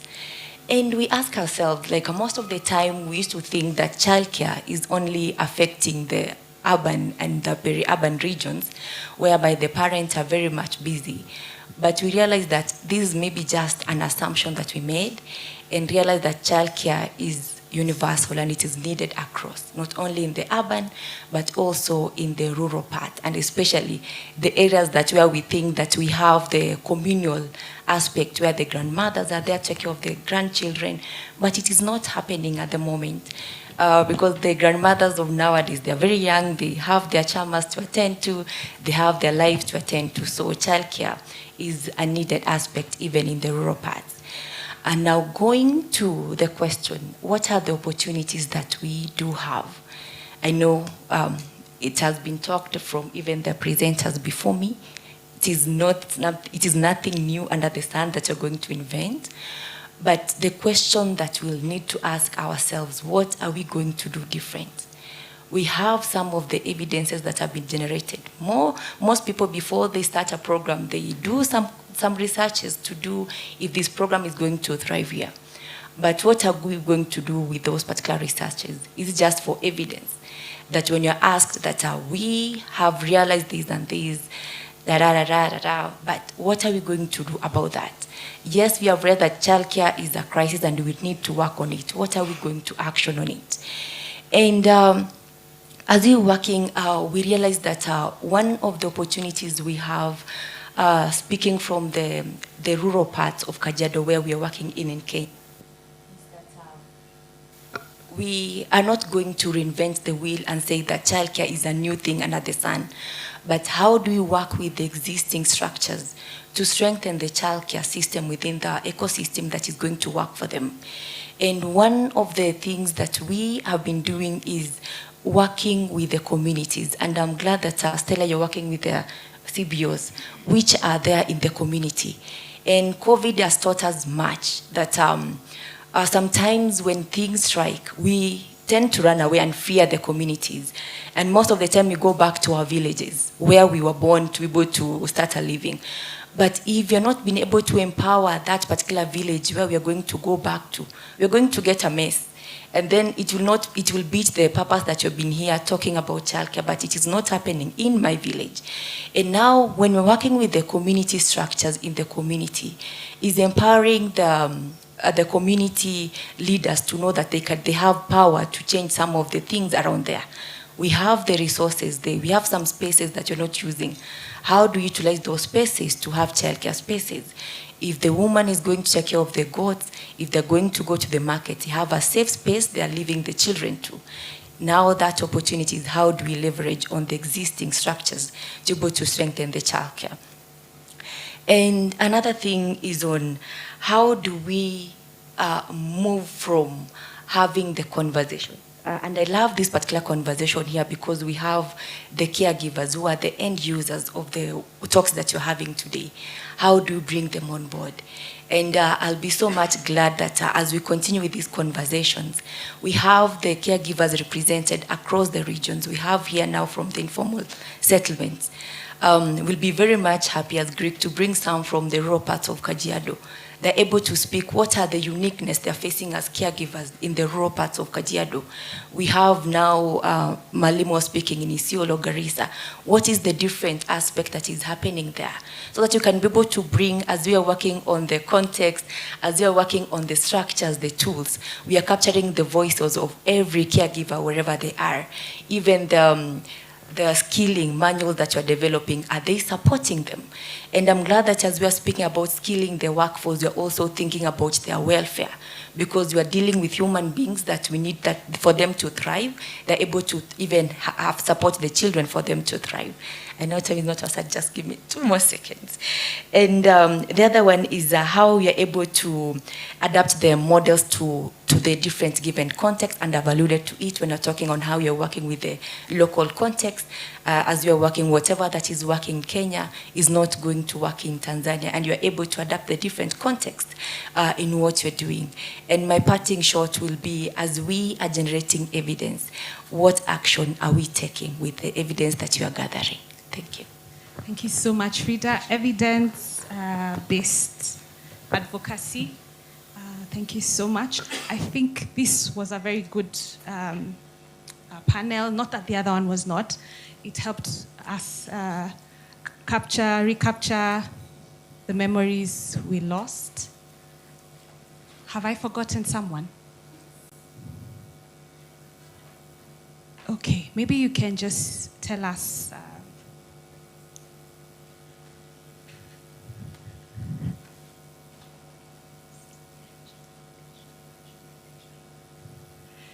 So help us. This was a good panel because it's helping us recapture memories we lost.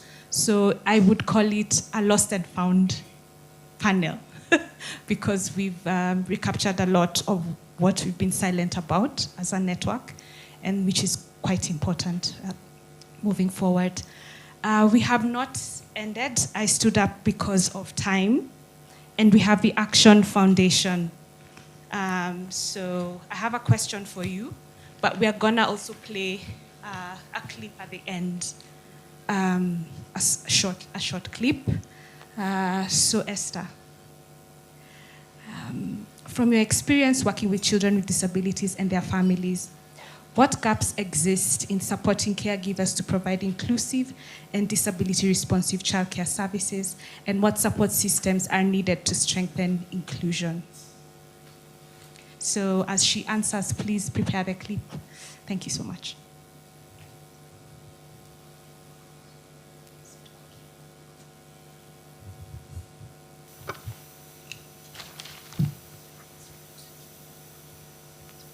Okay, thank you very much for the opportunity. And when we think about caregivers, I know we are all here to talk about caregiving and caregivers, and we are all caregivers, including myself. We have children who are at home with carers. But when you talk about caregivers of children with disabilities, the challenges are a lot more than your average person would experience. And some of the challenges we see, just to quickly go through them, we have one about caregiver knowledge. We all know when we go to the hospital and you are told your child has malaria, you get a prescription and you go home. Not many of us will follow up with a question, why do they have malaria? What am I supposed to do? You know? So many of our caregivers go to the hospital and they are told your child has a disability and they go home. So when they go home, what are they supposed to do with this child? How are they supposed to care for this child? How are they supposed to stimulate this child for growth and learning? How are they monitoring their developmental milestones and even helping the child be able to achieve the milestones? And also even for the severe children, feeding, safe feeding. We know that we lose very many children with disabilities due to poor feeding practices. So we have a very big gap in caregiver knowledge, especially after the diagnosis. How do they care for their children? We also have the mental burden on the caregivers. And here we would want to also highlight, as my colleagues have highlighted, the disproportionate burden of caregiving on the female caregivers.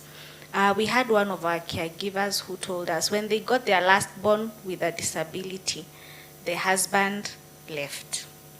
Therefore, the burden of caregiving is left with the female caregiver. And when we look in our homes, these female caregivers are the ones who are not able to participate in formal employment because they cannot juggle between economic activity and the full-time care of the children with disabilities.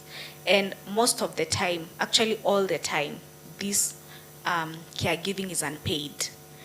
And now it becomes worse in the single-parent households, because then how will she balance caring for this child and earning a living? So that's why you find there are those who lock their children in the house, because at the end of the day we have to eat and I'm alone.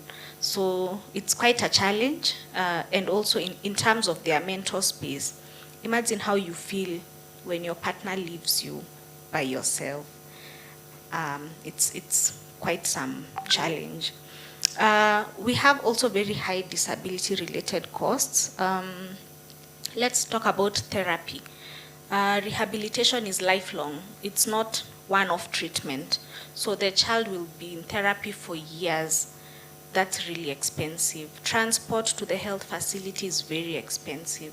Assistive technology that the child needs could be a hearing aid, could be a wheelchair, even the devices that are supposed to help the child to catch up on their milestones, they are really expensive and not easily accessible for most caregivers, especially even in the low income areas. And even in the economically well families, it's really a financial strain, just being able to take care of this child in an all-round manner. So when we look in terms of healthcare system, unfortunately, sometimes we have a very weak referral system where we don't have the multi-sectoral approach that is needed to take care of children with disabilities. So we have a lot of missed opportunities with a child with disability being diagnosed at 15 years. And you wonder, where has this child been for 15 years? Because they were born in a health facility, they went for vaccinations at a health facility, they had their growth monitoring at a health facility. When they fell sick, they also went to a health facility. So we have a lot of missed opportunities, especially in the healthcare system, because of our poor referral, and even sometimes because of inadequate skills, even of our healthcare workers, in terms of developmental milestone check. And it's really unfortunate because then a 15-year-old has missed their opportunity, because we understand that early intervention is very helpful to help children with disabilities catch up on their milestones.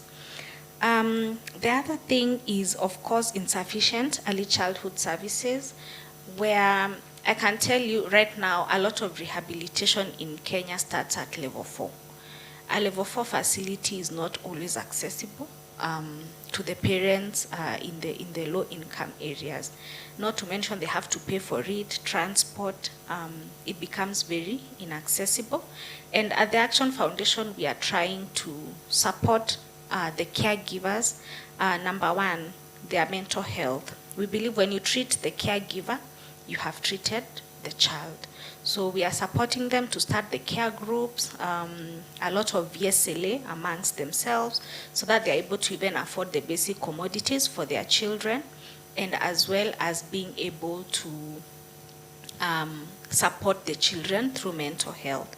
Another challenge in the system as well is on policy, where inclusive policies have poor implementation. In Kenya, we have a lot of really good policies that if they were adequately implemented, the end person would actually benefit. So we also do a lot of advocacy work just to be able to see how can such policies be implemented. Of course, we know the barrier is always the budget and also training of the implementers, so that these policies are able to actually reach the people that are actually supposed to be reached. We also try to also train the healthcare workers just to be able to promote the multi-sectoral approach in healthcare, so that we don't have missed opportunities, so that a child is not missing school because when they went to the health facility, the doctor didn't know where to refer them to. So we also don't want a child in class, the teacher has pushed them behind because they don't understand that this child has a disability that is making their learning a challenge, so that if they are in school, they can be referred to where they can get rehabilitation. When they are in the facility, they are getting the care they need so that they are able to be ready to go to school. In addition to that, we are really empowering the caregivers just to be able to build their agency. You have seen one of our caregivers, Evelyn, just when you build the agency of one, you have built the agency of a lot more, because then she has friends at home and those friends have other friends. And so that way we are trying to even end the stigma and the discrimination that comes with households that have children with disabilities. Yeah. Thank you so much for that. Before we have the clip, just a few words. Thank you for mentioning about implementation. We have very good policies and documents, big, that are in the shelves.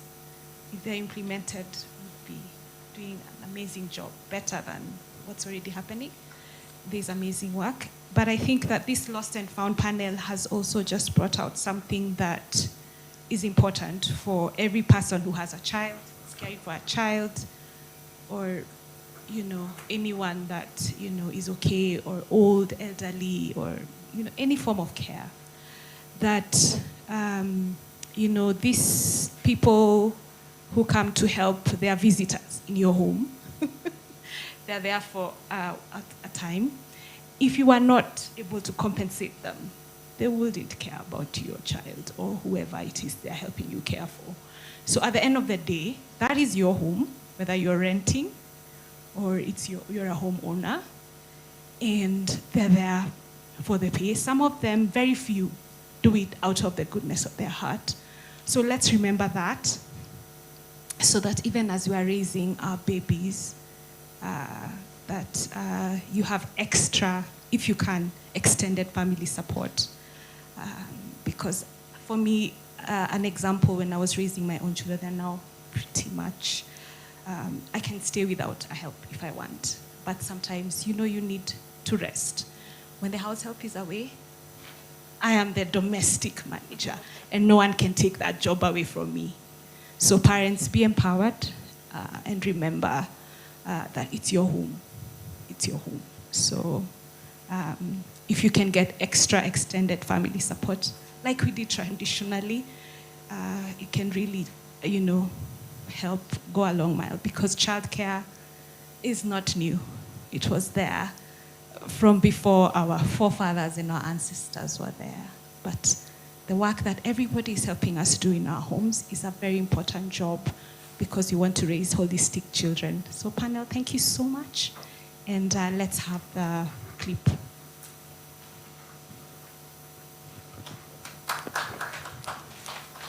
Clap. I won't clap. Thank you, everyone.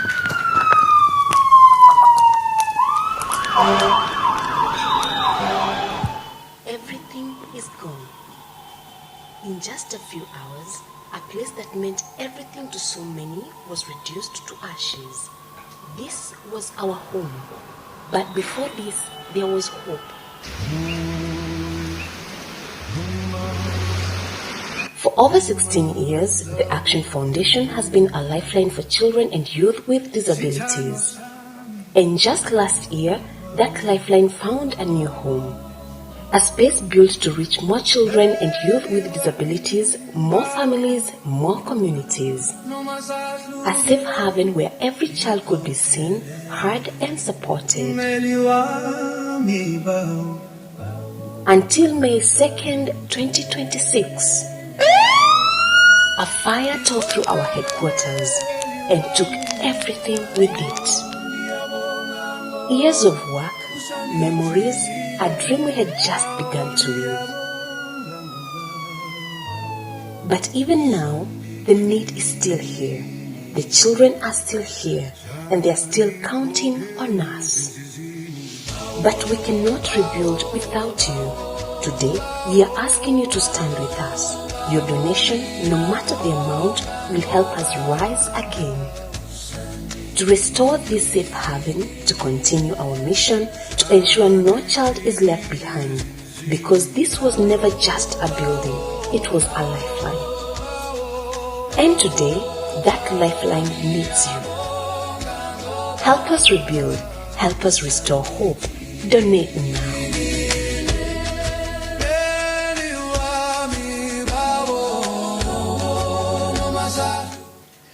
Thank you very much. The panel that was here, we say thank you very much. Did you give them a round of applause for that they did? Thank you very much. Secondly, TAF, I believe Esther Ngado comes from there, and I think there was also the caregiver from TAF. They had an issue, an incident, so it's upon us to stand with each other, find a way of standing together with them in encouragement, financially, ideas-wise, that we most welcome. We are proceeding on with our work webinar today. Those who are online, thank you for your being with us up to this point. We are at the tail end of this webinar. We are, unfortunately, because you're online, you missed the tea that we have taken, but we are just about to finish. Next, we're moving on to our speaker from the government. We had scheduled for a speaker from the ministry to do with children from the Office of Social Protection, but that was not, she wasn't able to make it. There was an appointment, I'm told the PS had an appointment with the President's office and couldn't make it for our meeting today. But nonetheless, she is together with us. We still have the government with us. We have a representative from the Ministry of Gender, and I believe now we have Michema, I hope I do not mispronounce this, sir. Michemo Isaka. I hope I pronounce this correctly. Senior Gender Officer, State Department for Gender Affairs. Michemo Isaka is a dedicated development professional, a gender specialist, currently serving as Senior Gender Officer at the State Department for Gender Affairs. He holds a Master of Arts in Social Policy Analysis and a Bachelor of Arts in Business Administration with a strong expertise in social development.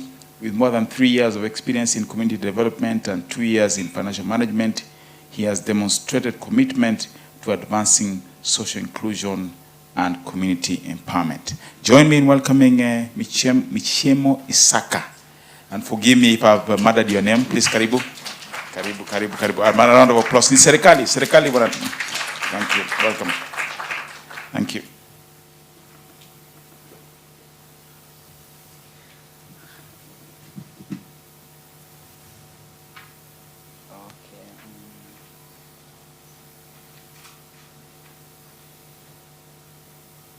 Okay, good afternoon, all of you. As you have heard, my name is Peter Michemo. Actually, I come from a policy background, and most of what maybe you can hear from me now is more of about policy, issues of policy, and how we address childcare within the policy context. I could also like to say that I'm also very spiritual.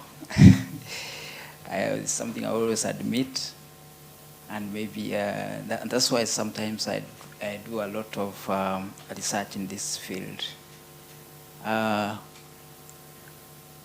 want also to say this, that the care sector is a big sector, and this sector is actually largely, it has three elements. One of the first elements of the care sector is that it's largely unregulated. The care sector is largely unregulated. The second thing about the care sector is that it has some gaps. The care sector has various gaps, and one of the gaps which you and I think as experts you have come across is the gap that is largely there's no issue. There's actually it's more of pronounced one gender than the other. So you find that most of the roles which are played in this sector are actually more of female dominated. There is also lack of social security. There are aspects of the gap in terms of pay, wages. There are also aspects of, that kind of, this sector actually is one of those sectors which really require more interventions for us actually to realize the what benefits out of it. But also to note, the care sector is more of, as far as it has these gaps, it's one of those sectors that will largely contribute towards the economic development of the country, of Kenya in particular, and other countries. So you realize that as far as we have these gaps, it's one of the sectors that are largely most likely to promote the economic development and progress of this country. If we look at the investments that we can make, and also ensure that we invest in different areas. I would like to briefly actually go through a presentation that I did, of course, on behalf of the Principal Secretary, the State Department for Gender. I come from the Social Economic Empowerment Directorate, and I've been there for some time now, almost 4 years. And I've actually realized that one of the things that you can do, is actually to identify problems that people go through, especially at the community level, and be able to come up with feasible solutions towards solving their problems. And it's something I learned some time back, before even I joined the State Department, that in community development, we must actually work and identify problems that people face, and also identify and also come up with solutions.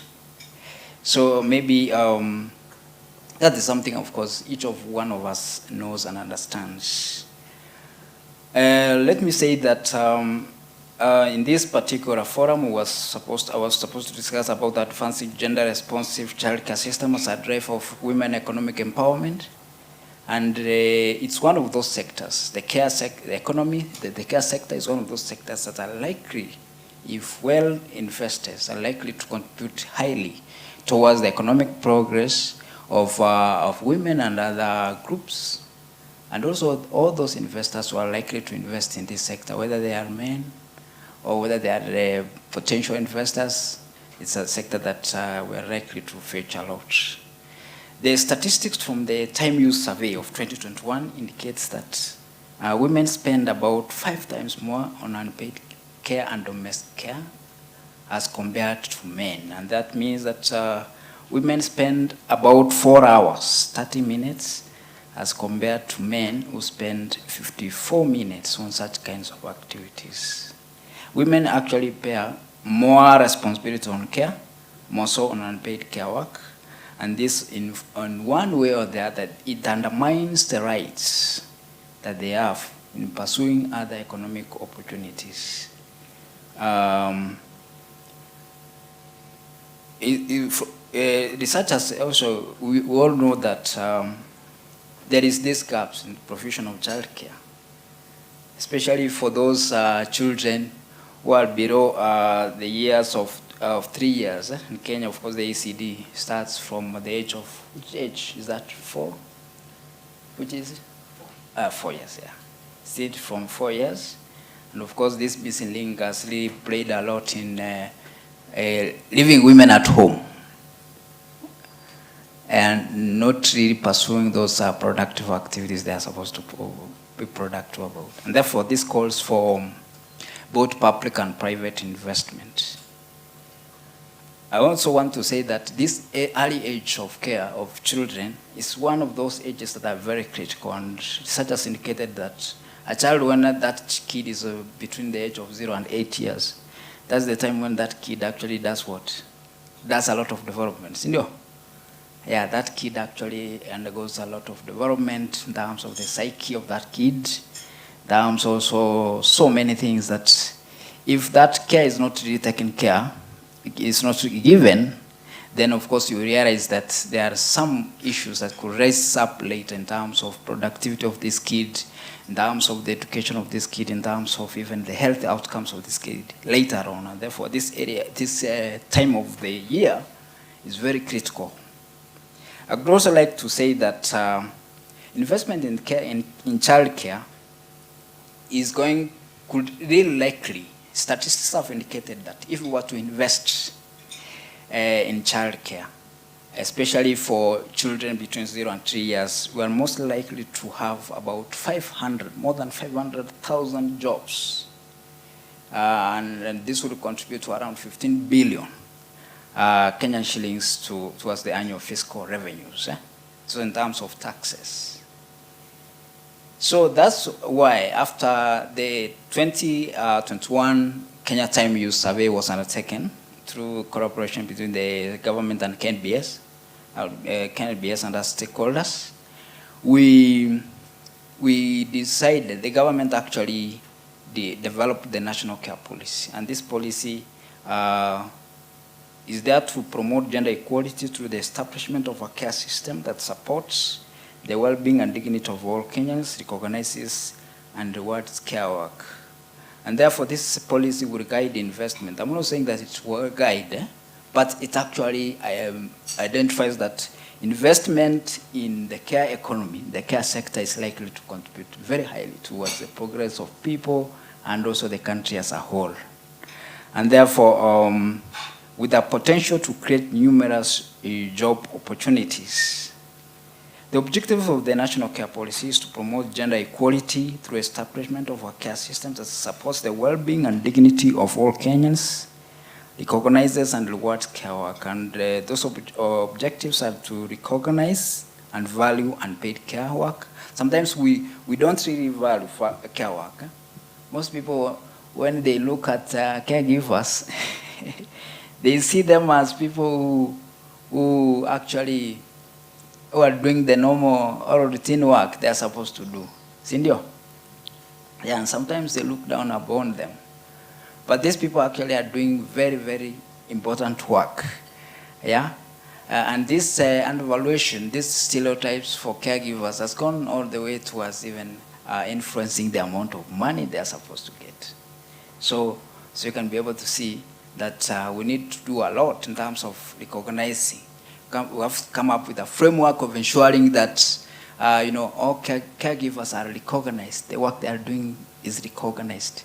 And also we have a framework of regulating the informal sector and the private sector, which is actually highly unregulated, especially in rural areas, where people are doing all this work using their hands and there is no infrastructure in place. So it's a sector that requires a lot of regulation and a lot of looking at what are the issues that need to be addressed. And that's why we have come in as government to ensure that we have a regulation, we have a policy in place. And I started by saying that children are people who are special people, not special as such, I'm sorry, that these are people who require care. But they require a lot of care in terms of nutrition, in terms of their what? In terms of their the safety of the environment which they live. Yeah? They're not supposed to be exposed to violent environments. Their kids are not supposed to be, really left like that, neglected. So these are people who actually require a lot of a safe environment. Even trafficking of kids. We have to be careful because we are operating in a very sensitive environment. And that's why the government is going to has committed to develop standards and regulations to ensure that in this policy you'll be able to see, once it's out from Parliament, we're going to see that we're going to develop standards to ensure that, even the way you operate a care center, there are standards to ensure that you operate it that way. So let me quickly move down to the thematic area of 3.5 on childcare. This thematic area of the care policy of 3.5 identifies inadequate legal framework to guide and regulate the establishment and operation of childcare facilities, and also the communities have limited information and knowledge on how to access affordable childcare facilities, services, and competent caregivers. Then the policy or actions under that thematic areas to develop legal frameworks and guidelines for the creation and operation of childcare facilities at the county level. Establishment, remember, care work is devolved. Are we together? The care is actually a devolved function. We are going to work with the county government to ensure that the national policy is devolved, is actually customized. Establishment of government-sponsored care facilities for children under 4 years in the counties. Promotion and formalize legislation, operations, regulation, and monitoring of child care facilities, and development of a curriculum, training, and certification of children caregivers. That's what I had, ladies and gentlemen. And I want to say that actually this is a very important forum that we have come together also to share our experiences and learning. Yeah, thank you so much.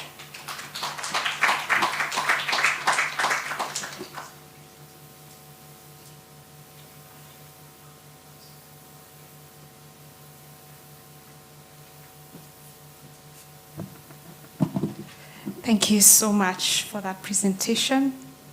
Ladies and gentlemen, we have another speaker.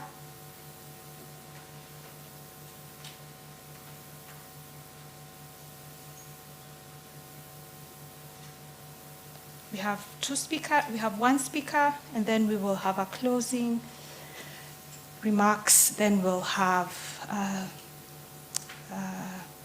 the document that has been prepared, then we close.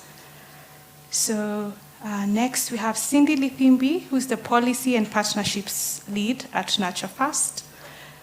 Cindy is the Policy and Partnerships Lead with Nurture First, whose global mission is to build and improve systems that support the delivery of home-based childcare for children aged 0 to 3. Cindy is an agile development practitioner with over 13 years of entrepreneurship, nonprofit, corporate philanthropic, and consulting experience in the design and delivery of social impact and policy reform interventions in the childcare, education, and youth employment space. So welcome, Cindy, for your presentation.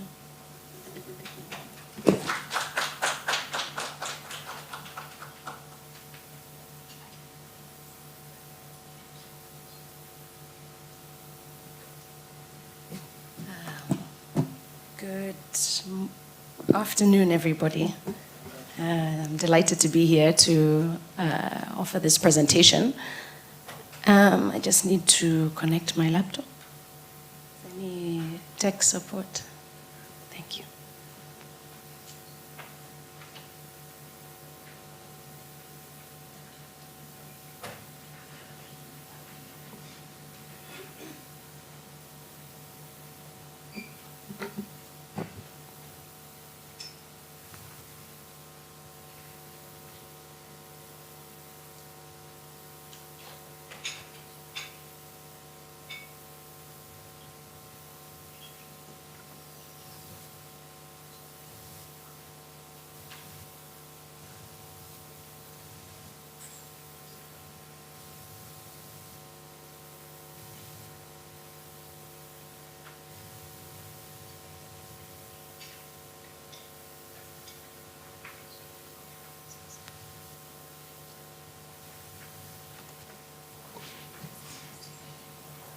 Okay.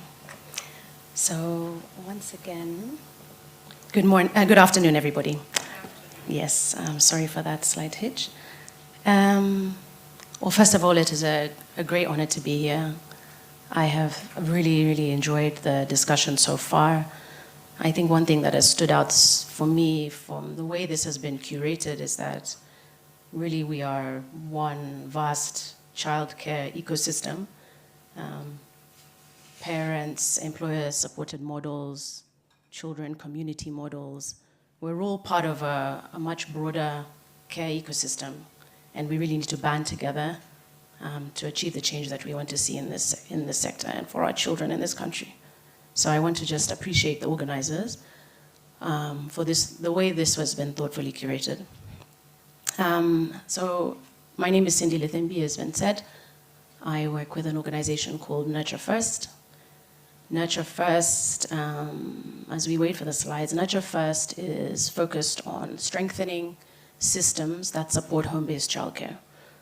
We define loosely home-based childcare to mean the care for children that is happening in the home of a childcare provider. It is informal in nature, it is unregulated, as we all know, and it is invisible in policy planning and budgets. I really liked what Elizabeth said earlier from Deepak, that domestic workers are the workers that make all forms of work possible. And as I thought about that, I also, informal childcare workers, home-based childcare workers are also enabling domestic workers to be able to provide care for all of us here who are in the formal economy. So we are all part of one interconnected care system, and we're all part of this care chain. And home-based childcare really is at the sort of lowest rung of childcare. It's the least visible part of this chain.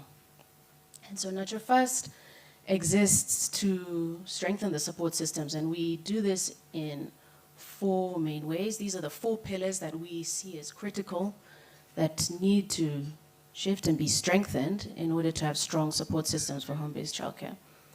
That's recognition, quality, financing, networks, and voice. And those are the outcomes that we're working towards in those 4 pillars.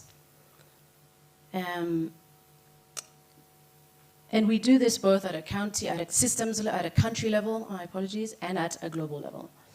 And at a global level, we're trying to elevate home-based childcare on global agendas and unlock financing, which is being enabled by a Home-Based Childcare Alliance, which was launched last week on the fringes of the ECD conference in Kigali. And that's made up of 7 partner organizations, 1 from each continent, all focused on elevating home-based childcare. We do this through evidence and learning and country system strengthening, which is more happening at a country level. Here we're we're working with governments and partners to strengthen home-based childcare through designing and piloting interventions that support those 4 pillars, and then working with and through partners to help deliver them and help seed them into the system and support adoption. We're also heavily invested in institution building, policy standards, etc., and also then translating this knowledge that from a country level up then to a global level through the development of public goods like models, tools, and evidence at a global level. So that's about Nurture First and our role in the ecosystem. But what I'm particularly excited to talk about today is the broader childcare ecosystem, and I believe that that's the title of this presentation and this session, is the role of civil society actors in childcare. And so, the next slide, please. Oh, sorry, back slide. The map, yeah. There we go, okay. So back in 2023, when Nurture First was designing its intervention, we, together with our partners and several organizations here in the room, we mapped the ecosystem of actors. This was in 2023, and with a view to understanding who is already operating in this space and doing what, and then where could Nurture First play an additive role in the ecosystem. So this is an interactive ecosystem map. It lives on the website, and it's perhaps need a little bit of updating because there are now even more actors and more interest, more funders in the space, and also government playing a much stronger leadership and stewardship role. But the purpose of the map is to illustrate that childcare ecosystem is vast and it's complex, and it's comprising of multiple actors all playing diverse and interconnected roles. And the panels and presentations today are a reflection of this. The care chain that I described earlier, the domestic workers, informal workers, us here in the room working parents, are a reflection of the interconnected roles of the ecosystem. In yellow is what we're talking about here, really, is the role of civil society, and so the civil society actors. So the map is interactive, it's on our website, you can engage with it and see and understand further. So broadly speaking, as civil society, I think there's a common understanding that we are working towards systems change. Like, we are thinking a lot about sustainability, who's going to do and who's going to pay after we have done our programs. In some instances, we're not thinking about that. It's really about delivering services that are needed in a context where there is no alternative. But I'd say for a large part, we're all thinking about how we're going to leave the system and how we're going to leave it stronger. And so that is one assumption that guides the rest of what I'll speak about. And as actors then, next slide please, we're playing a variety of roles in that ecosystem. Next slide please. There we go. And so, forgive me, it's a bit of it could be an abstraction, but for the purpose of this presentation and to illustrate what I'm trying to say, is that we're playing a variety of roles in the ecosystem. Some of us are implementers involved in service delivery, where we're either delivering integrated or standalone childcare interventions that are either targeting the demand side, parents, primary caregivers, or childcare providers themselves, or families, okay? And which is more of the supply side, or vice versa. Okay, and some of these activities include, quality improvement programs. We've talked about parenting programs, community engagement programs. And so this work is really changing what gets delivered, hence service delivery or implementation. Some of us are also working, towards what is required and what is getting funded and what is getting measured. And this is more of the evidence, policy, and advocacy work, okay? That's attempting to translate what we're seeing in service delivery and learning into evidence, policy, financing decisions, okay? Some of those objectives are there. And then lastly, we have conveners, okay? And that's really about, those actors are really working towards how actors align, how we coordinate, and how we share power. And we're fortunate to have the ECD network with partners Covao as well, and Kido, who have gathered us here, and are playing this role today. And so if our goal, reminding ourselves our goal is systems change then, what is it that we require as childcare actors? How do we achieve this? Next slide, please. And many of you will be familiar with this inverted pyramid. It shows the 6 conditions that are required to shift systems, okay? And they're divided into 3 main categories. And it's from a well-known resources by the consulting firm FSG. This was done in 2018. But essentially it looks at what are the things that need to shift for us to achieve the change we want at the systems level. And so we have, at the highest level, at the top of the pyramid, we have the policies, the practices, the resource flows, okay? And these are explicit changes. It's what most reform efforts focus on because it is the most tangible as well. So you can pass a policy, you can design a quality improvement program, a VSLA program as well, that even demonstrates improved child development, child growth outcomes, improved economic well-being for parents or providers themselves. You can create a training manual. So many wonderful examples of this work in our context as well. Okay, at the policy level, we've heard about the care policy. The State Department is developing national childcare standards at present. The actors who are working to allocate budget, working with the County Assemblies Forum, for example. These are all explicit changes, and they're critically important. They're the highest level. But on their own, they're not enough to shift the system. If we're lacking the relationships, the coordination frameworks, the power and the mindsets in the system haven't shifted as well.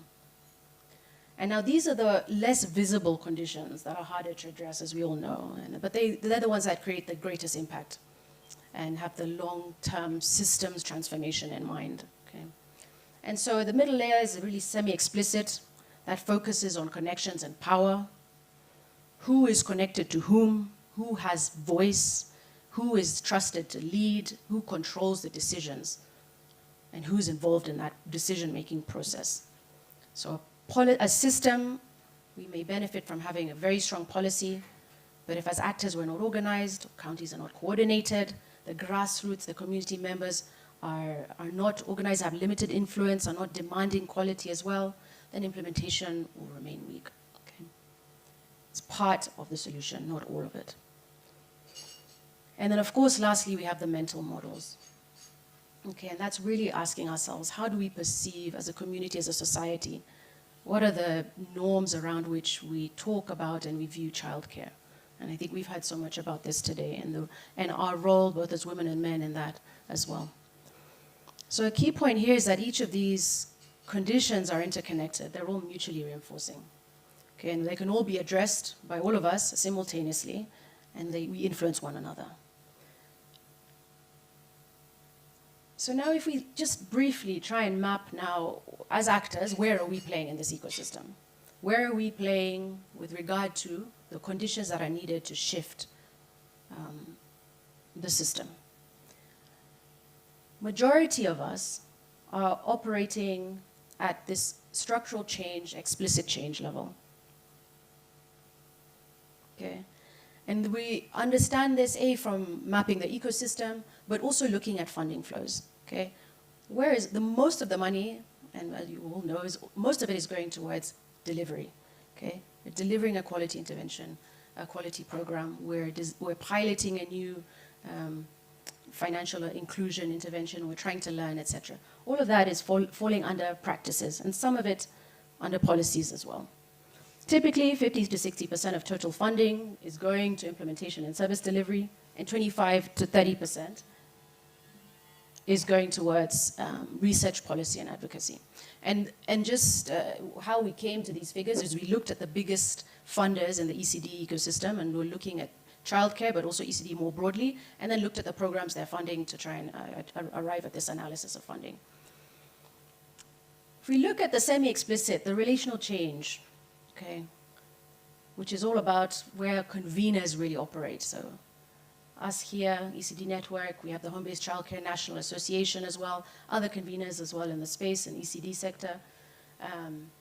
This is the realm where they're operating, okay? And we see that from funding, if you just go back a little bit, from funding, we're seeing that typically only 10 to 15%.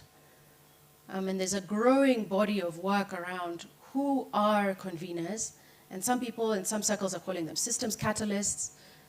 But really, how do you define that role and how do you ensure that it is well funded and well supported? Because ultimately, so little is going there, and much of the work that is so critical for coordinating action, particularly in this environment where we are now, it's resource constrained. Every penny we need to stretch it. We can't be doing the same things. So this layer is extremely important. And it also is important to ensure that all of our collective efforts, individual or organizational efforts at designing new programs, piloting new interventions, is actually translated into policy practice and further down into changing narratives and norms and values as well. And so the last slide then, there we go. The key take home then here is that we need to think about, and I'd invite us to think about, where we are all playing a role in these 6 conditions. How, as a collectively, we can coordinate and ensure that we are all providing the necessary investment at all the required levels in order to shift the system. And towards that, then, maybe just one point in closing. Last slide, if it's there, but I'll just speak to it. Oh, there we go. I think we've started, and there are many actors who also continue to do this, but we've started, and we're convening already, and we have no shortage of that, and there's a lot of interest and willingness from partners to do so. I think we need to define what this system is for all of us. And what is it that we're trying to strengthen? And what is the status of that system today? So when we look at the childcare ecosystem, what are its core pillars? Okay. There's recognition. We've identified 4 as nurture first, but there are others that fall between that, and others may look at it differently. But what is, as a sector, as an ecosystem of childcare actors, what is our view of the childcare ecosystem, and what are its pillars? What is needed to shift the practices in each of those pillars? Okay, what is the ideal situation that we're aiming for in each of those pillars? And then really to go back to our ecosystem map, because there are new actors every day, and everybody has a role to play. No one actor can do it all. So who's doing what, and what is required to really reach that ideal situation? Where are the gaps, and what should be prioritized first? I think this is one area that we notice gaps, but we don't always prioritize action in a coordinated way. So we might have a gap that is more relevant for us to address 10 years from now than it is to address now. Is there a way in which we can channel our resources to address the next most important thing? Prioritization. And then lastly, how will we measure progress? There's always this question about contribution versus attribution. We want to be able to say that we're the ones who contributed to this systems change outcome. But really, we know it takes all of us, and we need to agree, all of us, as far as possible, how do we measure change collectively? How do we measure attribution to an outcome that we're all working collectively towards? So with that, I will end, and thank you very much.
Ladies and gentlemen, we've consulted, and the program will remain as it is. So I'd like to call Leonard Chumo who is the founder and executive director of Early Start Africa. Leonard is the founder and executive director of Early Start Africa. He was the founding board chair of the ECD network for Kenya and remains a committed member. Leonard serves as a regional coordinator for Global Leaders Program of the World Forum Foundation, and he is a Global Leaders Fellow. He is an advocate for early childhood systems change and quality programs expansion for all children regardless of their contexts. Leonard has consulted with different UN, government, and non-governmental organizations on public expenditure for children, policy frameworks for childcare, teenage motherhood, child protection, and inclusion, among other interests. He is a father of 2 and enjoys outdoors with his children. Leonard Valex Chumo, founder and executive director, Early Start Africa. Karibu sana.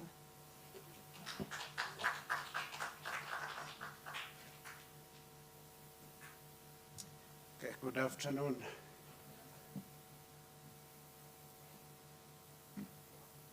I'm doing closing remarks, so we're closing.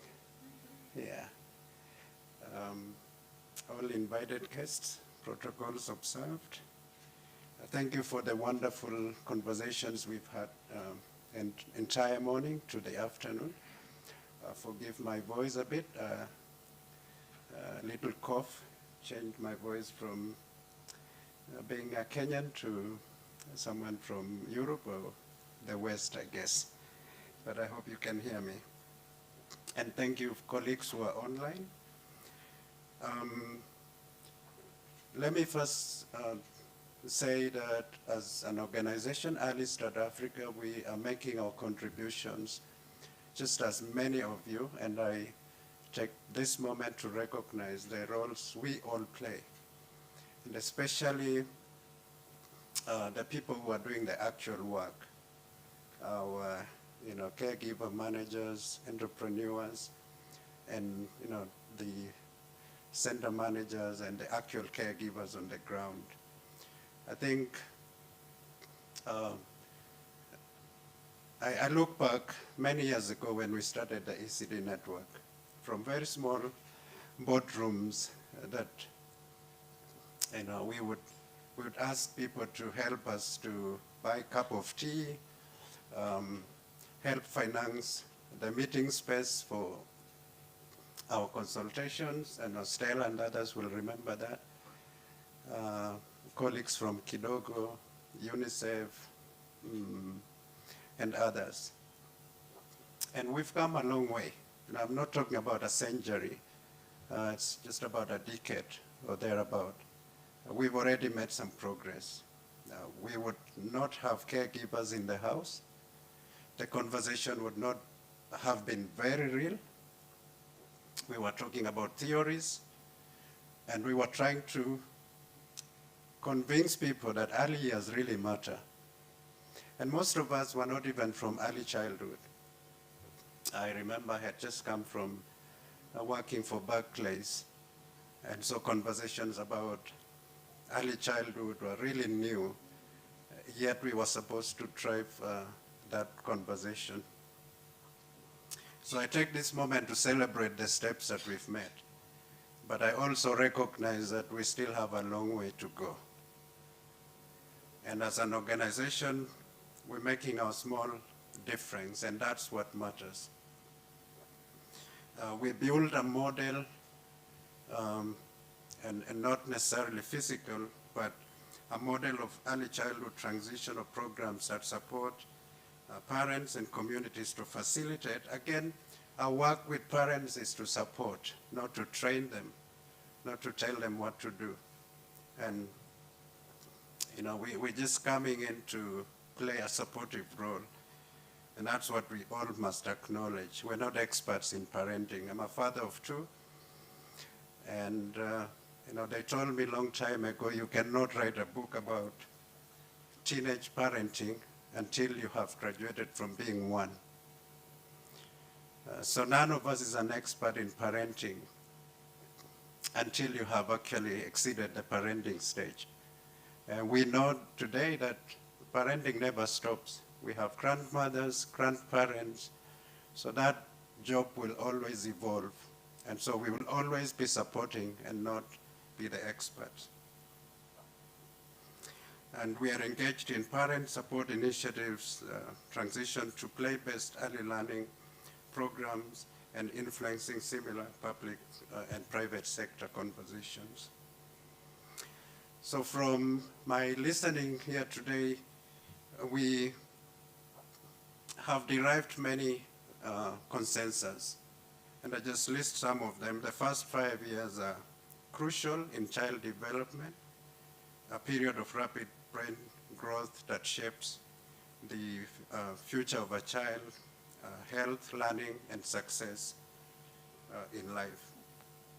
We also do agree that quality childcare services and programs is an entitlement for every child. It's a right. Again, we always position ourselves as bakers, but the work we do is central. It's a right of every child, whether you're in Marsabit, where we work, or in Kwale, or in Nyanza. Every child has a right. And we need to move with that spirit, that what we're offering is a right for every child. We also have a consensus, and just the immediate speaker mentioned that partnership will define the depth and breadth of the work which we seek to deliver. So we have to work together, academia, government, civil society, childcare providers on the ground, philanthropists, and everyone. And we must enlarge the table to accommodate public and private sector actors, the national, county, government, practitioners, civil society, UN agencies, private entrepreneurs, and most of them happen to be women as we speak. And then access to childcare, quality, and we also need to really rethink about what quality means, because we're not just speeding our children through a period of childhood, but we would like them to get the very best that is possible for us to provide for children. And it's considered one of the biggest barriers to workforce participation, while quality childcare can give children a better start in life and learning. That's consensus. And lastly, from just my summary, is that childcare is a shared responsibility and also a privilege. Those of us who are parents or running institutions for care know that shepherding or stewarding the life of a child is a huge privilege that we have. And I always tell teachers, it's the greatest calling in life to be a teacher or a caregiver, because you literally see children transitioning through your hands. Most of us have become who we are because of the nurture the teachers gave to us. So it's both a privilege and a responsibility for men and women. And also for public and private, government, stakeholders, and those of us out of the government, it's a privilege. So we are building a solid trajectory and a pathway for the development of human capital and pluralistic societies. And for me, it's more than a Singapore dream. And, thank you, Cindy, for talking about mind shift, mental shift. Childcare has to cascade down to what we believe in and desire to deliver, quality. We're not just developing productivity of a nation, but we actually want to elevate it to the level where it's a right, it's quality, and the way we design our cities, again, there's just challenges everywhere. We haven't designed for children and with children in mind. when we're doing the upgrades of the slums, what is it for children in that plan? What about the play spaces, the community playgrounds, the safety of children crossing, childcare facilities? Are we thinking about them? So we still have a way to go. But I believe with these conversations, we're moving in that direction. So moving forward, the greatest burden from where I see remains with women, and our priority for financing, and we don't have financial institutions here, but maybe some are watching online. Workforce development, including the domestic worker engagement, policy and advocacy, what we're doing in those fronts, which we've made really great progress, should elevate the role of women in the space. We should push forward the role of women, and how does that translate into improved living standards, quality of life for women and for children. The growing interest for men, like myself and Michael and others, and those of you who are in this room because this is what you love to do, is an inspiration that will stamp and add great value to this sector. So therefore, let us design, implement, advocate, and converse around what works for us as a community, what works for children, and what must we do urgently. I encourage you, and there was Irene from research, that we should continue to design research opportunities for studying indigenous knowledge on childcare within the region. And I propose areas of studies such as fleshing out the gaps in the access and quality, as those two may be very different. Childcare divide. Over the last 1 week, as I was preparing for this webinar, I was thinking about why aren't there sufficient childcare facilities in the upmarket? Is it a preserve of the poor and the low and middle income communities? We have to rework that model. It cannot be reserved for Korokosho, Kibera, and small income communities. This is good for children who are also growing up in front of television the whole day. No opportunities for play. And we must rethink how do we encourage all society participation in childcare. So we need more research on that. Climate change and childcare social norms, someone talked about that. And then harnessing AI, a great conversation that is timely for expanded childcare in the sub-Saharan Africa. So I encourage you to treasure and accelerate the interest within the government on childcare. That's really emerging, and as a country, I think we are leading the conversation.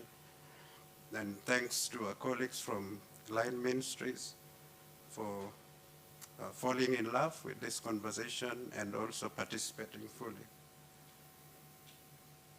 The childcare policy development, both in the national and county level, I think those are treasure and should be accelerated.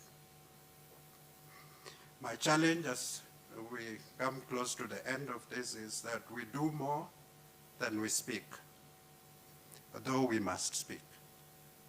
Let's do more than we speak. However, we must speak. And I see we move from this webinar to another conference tomorrow, then another one on Friday, and another next week. So we're doing a lot of speaking, which is good, and we must speak. However, let's do more, and that's why these guys matters. Let's support them on the ground. Let's see actual programs for children. Even though we must speak, our convenings should translate into actions.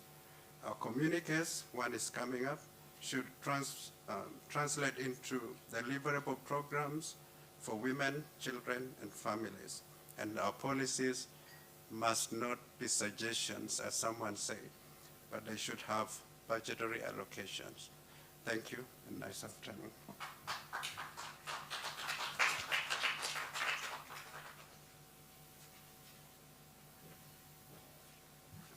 Thank you so much, Leonard, and everyone for your patience.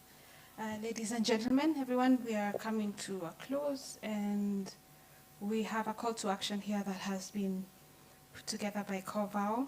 They've done amazing work putting it together. I'd like to thank everyone who has been behind the scenes working to make today a success. You know yourselves, thank you so much. For those who traveled to come here, and for everyone that is supporting the event, we say thank you. And I will read for us this call to action. Thank you so much, Kobal, and everyone else. So, empowering women and men through enhanced childcare support systems. Linking childcare support with women's economic empowerment and labor force participation. Written on 12th May 2026. And we have several logos: ECD Network Kidogo, Koval, and WUSC. There are key issues that were raised, and I'll read them. Increase and sustain investment in childcare systems as a foundation pillar of economic and social development. The next one is promote equal sharing of caregiver responsibilities to advance gender equity at household and workplace levels. Strengthen targeted support systems for caregivers and children with disabilities to ensure inclusion and dignity. Professionalize childcare work through clear regulation, recognition, and formalization of care rules. Strengthen targeted support system for caregivers of children with disabilities to ensure inclusion and dignity. Establish robust monitoring, accountability, and support systems for childcare workers to ensure quality, safety, and fair work conditions. Those are the key issues that brought everybody's thoughts and whatever discussions have happened today together. But we have a call to action for government, the private sector, and development partners whom support the very important work that we do. And given the realities in the communities, in our workplaces, in our homes, and wherever we are. So the call to action for government, private sector, and development partners has 6 actions. 1, increase investment in childcare systems that are affordable, accessible, and high quality to enable women's economic empowerment and greater participation in the labor force. Promote shared caregiving responsibilities by actively engaging men through targeted awareness campaigns, policy advocacy, and community-level engagement to shift social norms. Number 3, strengthen support systems for caregivers of children with disabilities, including psychosocial, financial, and broader social protection measures to ensure inclusion and dignity. Number 4, implement community sensitization programs to address stigma and discrimination against children with disabilities and their caregivers, fostering more inclusive communities.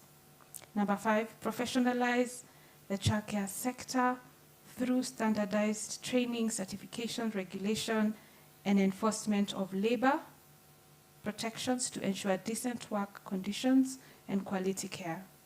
6, establish robust monitoring and safeguarding systems to protect the well-being, safety, and professional growth of domestic workers and childcare providers.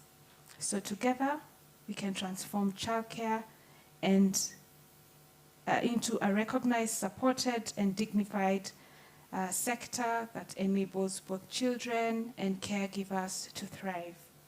So that is our call to action. We have a dissemination plan that will be fully enforced after we are done here. And this call to action can really guide the work that is being done so that there's concerted efforts and everybody knows what the other is doing and what is guiding them. So thank you so much for your thoughts and for putting that to paper. So our next webinar is in July. We welcome you to that as well. Look forward to the communications from the Secretariat. And then expect certificates for participation. So thank you so much. We close now, and you're free to go home. God bless you. God bless everyone. God bless Kenya. Thank you.